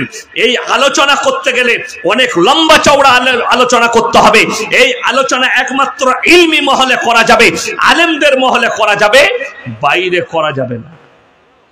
অনেকগুলো আলোচনা আছে যেগুলো সমাজের বুকে করা যাবে না, আমরা আলেমদের মধ্যে করব। আপনাদের জানা নেই? প্রত্যেকটা ভাই বলুন তো আজ থেকে নামাজ পড়বো ইনশাআল্লাহ? সবাই পড়বেন? জোরে বলুন ইনশাআল্লাহ। যারা নামাজ পড়ে না তাদেরকে নামাজের দাওয়াত দেন। আমাদের অনেক লোক বলে না, আমি নামাজ না পড়তে পারি, আমার মতো ভালো লোক নেই। আছে না নাই? আমি নামাজ না পড়ি, ভালো লোক। কিয়ামতের দিনে দুটো রাস্তা হবে, একটা জান্নাতীরা প্রবেশ করবে আর একটা জাহান্নামীরা যাবে। আল্লাহ তাআলা কোরআনে বললেন জান্নাতীরা দাঁড় করাবে কাদেরকে? জাহান্নামীদিকে। ফি জান্নাতিন ইয়াতাসাআলুনা লিল মুজরিমিনা মা সালাকাকুম ফি সাকার। তোমরা আজকে কেন জাহান্নামে যাচ্ছ? তোমরা তো বলতে আমরা ভালো লোক, তোমরা বলতে ভদ্রলোক। তাদের এক নম্বর উত্তর দাঁড়াবে ক্বালু লাম নাকু মিনাল মুসাল্লিন, আমরা মুসল্লিদের মধ্যে ছিলাম না। ওয়া লাম নাকু নুতিমুল মিসকিন, আর আমরা মিসকিনকে খানা খাওয়াইতাম না, তাই আল্লাহ আমাদেরকে জাহান্নামে পাঠিয়েছে। ওয়া কুননা নাখুদু মাআল খাইদিন, আর দাড়ি টুপি নামাজি মুসল্লিদের হাসি ঠাট্টা মজাক করতাম, আল্লাহ তাই আমাদেরকে জাহান্নামে পাঠিয়েছে। ওয়া কুননা নুকাজ্জিবু বিয়াউমিদ্দিন, আর আমরা বিচারের দিবসকে মিথ্যা বলে মনে করিতাম, তাই আল্লাহ আমাদেরকে জাহান্নামে পাঠিয়েছে। আমার ভাই, লাস্টে বলবো, আল্লাহ যাদেরকে মাল দিয়েছে, তিনটে লোক যদি আপনার কাছে হাত পাতে, জীবনে হাতকে ফিরাবেন না। নাম্বার 1, ওয়া আতিদাল কুরবা, তোমার কাছের গরিব যদি হাত পাতে, তাদের হাতকে ফিরিও না। নাম্বার 2, ওয়াল ইয়াতামা ওয়াল মাসাকিন, এতিম আর মিসকিন যদি হাত পাতে, তার হাতকে ফিরিও না। ওয়াবনাস সাবিলি ওয়ালা তুবাদদির তাবদীরা, আর মুসাফির যদি হাত পাতে, তাদের হাতকে ফিরিও না। পৃথিবীর মধ্যে সবথেকে দামি জায়গা দুটো জায়গা, নাম্বার 1 আল্লাহর ঘর মসজিদ, নাম্বার 2 ওই জায়গা যেখানে আল্লাহ আল্লাহর রাসূলের কথা আলোচনা হয়। আমার ভাই, আমার মা বোন, আল্লাহর ঘর মসজিদ, নবীজি বললেন যাকিরা, গচ্ছিত সম্পদ। মানুষ দান করবে, কিয়ামতের দিনে মনে মনে ভাববে আমি যদি আরো 10 টাকা দান করতাম, আমি যদি আরো 50 টাকা দিতাম, আমার জন্য মঙ্গল হতো। আজকে আল্লাহ আপনাকে সুযোগ দিয়েছে, কিয়ামতের দিনে আর সুযোগ থাকবে না। সেই দিনে আর পেরুবার কোনো সুযোগ থাকবে না। মানুষ সেদিনে পস্তানি করবে, হাই পস্তানি করবে। আল্লাহ নবী খালি মক্কা নগরীতে এলান করেছেন ওমা ইউকরিদুল্লাহ কারদান হাসানা, আল্লাহর রাস্তায় কে কি কারদে হাসানা দিবে বলো? আল্লাহ নবী সাহাবীরা নিজেদের জান মালের কুরবানি করে দিয়েছে। আমার ভাই, কোরআনে পারা কটা আছে? 30টা। আমি বলবো 30 জন আল্লাহর বান্দা কে কে আছেন, 1000 করে টাকা দিবেন। 30টা আল্লাহর বান্দা, যদি লগত থাকে লগত, যদি না থাকে লিখিয়ে দেন, আর যদি ফোন পেতে থাকে কমিটির লোকের ফোন পেতে দিয়ে দেন। 30টা আল্লাহর বান্দা কে কে আছেন, তাড়াতাড়ি 1000 করে টাকা। আপনি আসুন, আমি দোয়া করব আপনার জন্যে, আপনার পরিবারের জন্যে। লগত নেকি পাবেন 1000 করে টাকা আল্লাহর রাস্তায় দিলে। এই মসজিদের জন্য, এই মসজিদ আপনাদের, এই ইজ্জত আপনাদের। আল্লাহর ঘরের জন্য দান করবেন। আল্লাহর নবী সাহাবীরা জান মালের কুরবানি করেছে। আজকে আপনাকে জানের কুরবানি করতে হবে না, শুধু মালের কুরবানি করবেন, আপনি অতটাই নেকি পাবেন। আমার কোন আল্লাহর বান্দা আছেন, তাড়াতাড়ি হাতটা তুলেন। মাত্র 1000 করে 30 জন ব্যক্তি বলেছি, কে আছেন? তাড়াতাড়ি 1000 করে টাকা কে আছেন? আমার কোন আল্লাহর বান্দা আছেন? 30 জন। কোরআনে 30টা পারা আছে। মায়েদের মধ্যে যদি কেউ থাকেন, পরে দিবেন, 1 মাস পরে দিবেন, 1.5 মাস পরে দিবেন, আপনি 2 মাস পরে দিবেন। মাত্র 1000 করে টাকা বলেছি, কে আছে? একটু তাড়াতাড়ি উঠে আসি। আল্লাহ দিয়েছে, আল্লাহ রাস্তায় দেন, পরকালের জন্য দেন, মরণের পরের জন্য। আমার মা বোনের মধ্যে যদি কেউ থাকেন, ভাই এখনো একজন এলো না, একজন এসছে, আচ্ছা মাশাআল্লাহ, একজন ভাই দিয়েছেন। আল্লাহ দানকে কবুল করুক, নেক নিয়তকে আল্লাহ পুরো করুক, কারোবারে আল্লাহ বরকত দেখ। ভাই কি নাম? হাসিবুর শেখ, মাশাআল্লাহ 2 জন হয়েছে। আল্লাহ দানকে কবুল করুক। কত? 5000, তাই তো? মাশাআল্লাহ 5000 টাকা দিয়েছেন হাসিবুল ভাই। আল্লাহ উনার ইজ্জতে বরকত দাও, আল্লাহ জানে মালে বরকত দাও, আল্লাহ কারোবারে ব্যবসা বাণিজ্য রুজি রোজগারে বরকত দাও, পূর্বপুরুষকে আল্লাহ জান্নাতি করো। আমার ভাই, আর কোন আল্লাহর বান্দা আছেন, কোন ভাই আছেন? মাত্র 1000 করে টাকা বলেছি, আপনার কাছে নেই, কালকে দিবেন, পরশু দিবেন, একটু তাড়াতাড়ি বলি ইনশাআল্লাহ। আমার ভাই কে আছেন? আমার মা বোনেদের মধ্যে কে আছেন? আমি জানি রাত্রি অনেক হয়েছে, ঠান্ডা আপনাদিকে লাগছে, আমি যেহেতু বকছি আমাকে গরম লাগবে, আপনাদিকে ঠান্ডা লাগছে, কিন্তু আমি অনুরোধ করে বলছি, এটা আল্লাহর ঘর মসজিদ। কিয়ামতের দিনে বুঝতে পারবেন আমি কি নিয়ে এসেছি। ওই জন্যে আল্লাহ নবী সাহাবীরা নিজেদের সব কিছু কুরবান করেছেন, খালি কোরআনের জন্য, ইসলামের জন্য, এই আল্লাহর ঘরের জন্য। আমার ভাই আর কে আছেন? আমার মা বোনেদের মধ্যে কে আছেন? ভাই যদি 100-250 হয় তাও আপনারা দিয়ে যাবেন, 100-250 যে যা পারবেন একটু দিয়ে যাবেন। লাস্টে কে আছেন আমার, কোন আল্লাহর বান্দা আছেন? আপনারা পালাচ্ছেন কেন ভাই? শেষ হয়নি, আপনারা পালিয়ে যাচ্ছেন। একটু চাইলাম মসজিদের জন্য, আপনারা পালিয়ে যাচ্ছেন। নাউজুবিল্লাহ, আপনারা পালাচ্ছেন কেন? আচ্ছা, বেনামে একজন মায়েদের কাছ থেকে 1000 টাকা, মাশাআল্লাহ। আল্লাহ ওই মায়ের জানে মালে ইজ্জতে বরকত দাও, আল্লাহ উনাদের কারোবারে বরকত দাও, রুজি রোজগারে বরকত দাও। আমার ভাই দেখুন, আপনাদিকে দান চাইলাম, আপনি পালিয়ে যাচ্ছেন। সামান্য একটু শীতের জন্য আপনার কাছে মসজিদের টাকা চাইলাম, আপনি মজমা ছেড়ে পালাচ্ছেন। আপনি বলুন তো, কিয়ামতের ময়দান ছেড়ে কি করে পালাবেন, যেখানে আল্লাহ হিসেব চাইবেন? কোরআনে আছে, ইকরা কিতাবাক কাফা বিনাফসিকা আল-ইয়াওমা আলাইকা হাসিবা, মান ইহতাদা ফাইন্নামা ইয়াহতাদি লিনাফসি ওয়া মান দাল্লা ফাইন্নামা ইয়াদিল্লু আলাইহা ওয়া লা তাজিরু ওয়াজিরাতুন বিজরা উখরা ওয়া মা কুননা মুআযযিবিনা হাত্তা নাবআসা রাসূলা।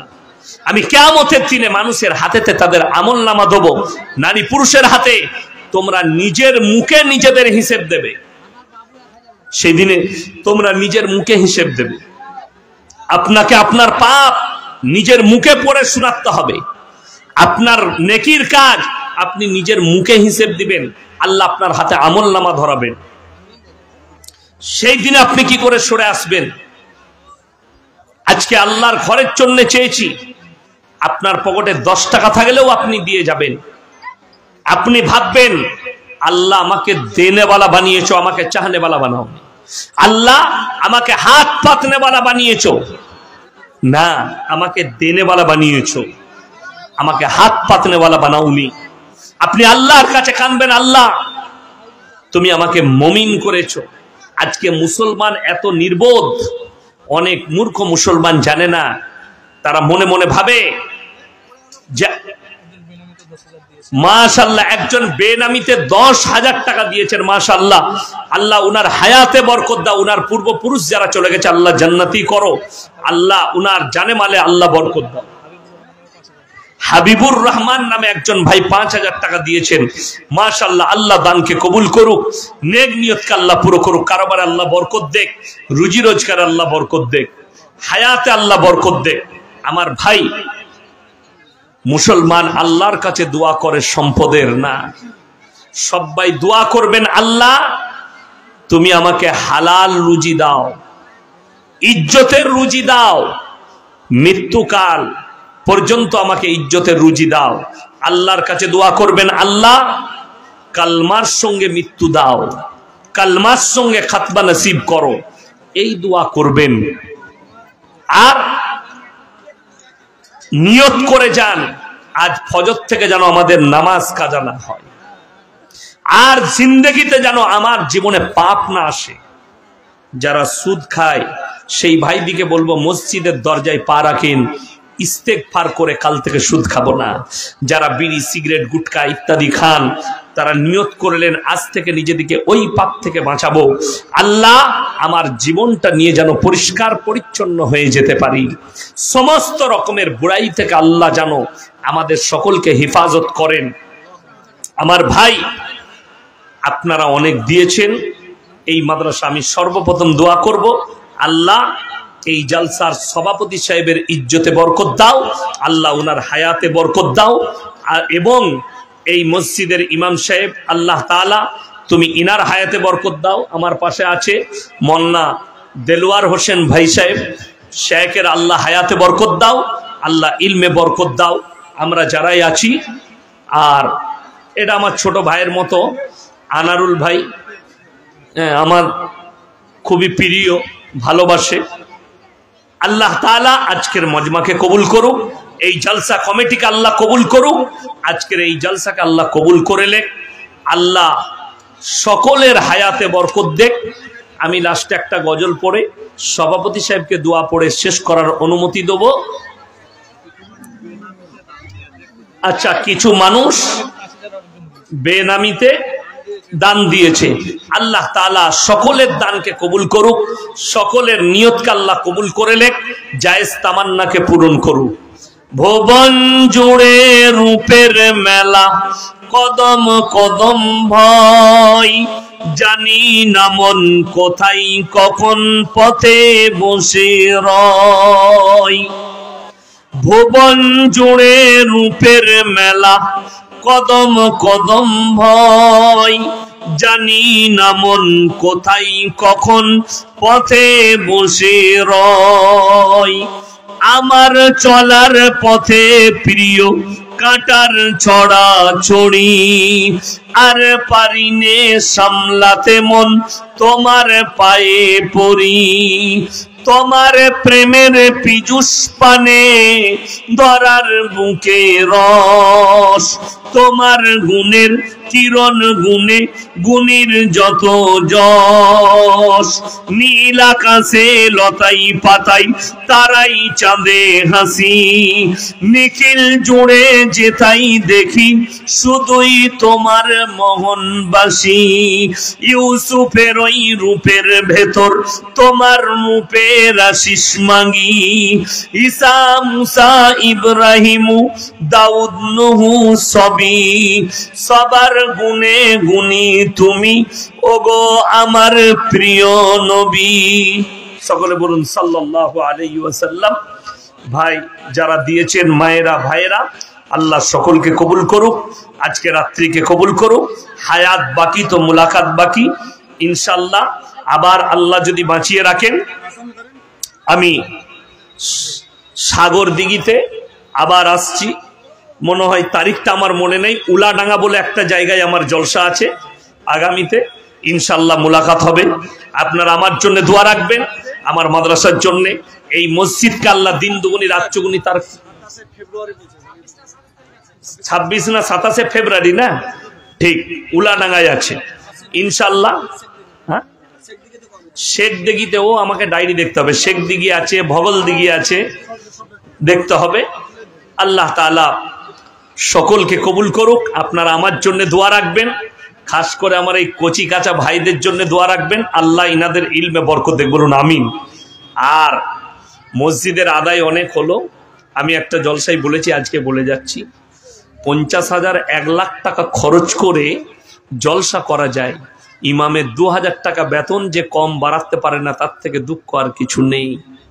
আমি একটা জলসায় বলেছি, আমি ফ্রি জলসা করব যে কোনো জেলায়, ইমামদের বেতন যদি 30,000 করতে পারে, ফ্রি জলসা। এটা আমার চ্যালেঞ্জ। কেন? আমি আর জলসাই করব না, আমি তো ইমামতি করব। কথাটা বুঝতে পারেননি? হ্যাঁ হ্যাঁ, শেখ হাসছেন, বাস্তব কথা বলছি। আলেমদের ইজ্জত করুন।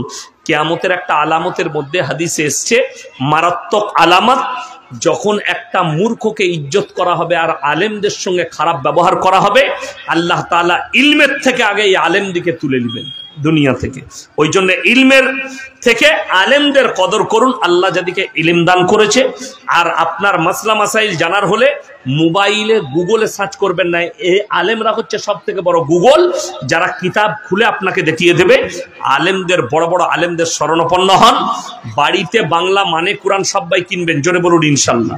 দুঃখ হচ্ছে একটা মোবাইলের দাম 20,000, আপনি মোবাইলটা কিনতে পেরেছেন, কিন্তু একটা 500 টাকা দামি কোরআন বাড়িতে রাখতে পারেননি। এর থেকে দুঃখ আর কিছু নেই। আপনার মেয়ের হাতে একটা কোরআন কিনে দেন, একটা ভালো আলেমের লেখা তারবিয়াতের বই কিনে দেন, একটা ভালো লেখা নামাজ শিক্ষা বই কিনে দেন। সেই মা, সেই বোন নামাজ শিক্ষা পড়ুক। আল্লাহ তাআলা সকলকে কবুল করুক।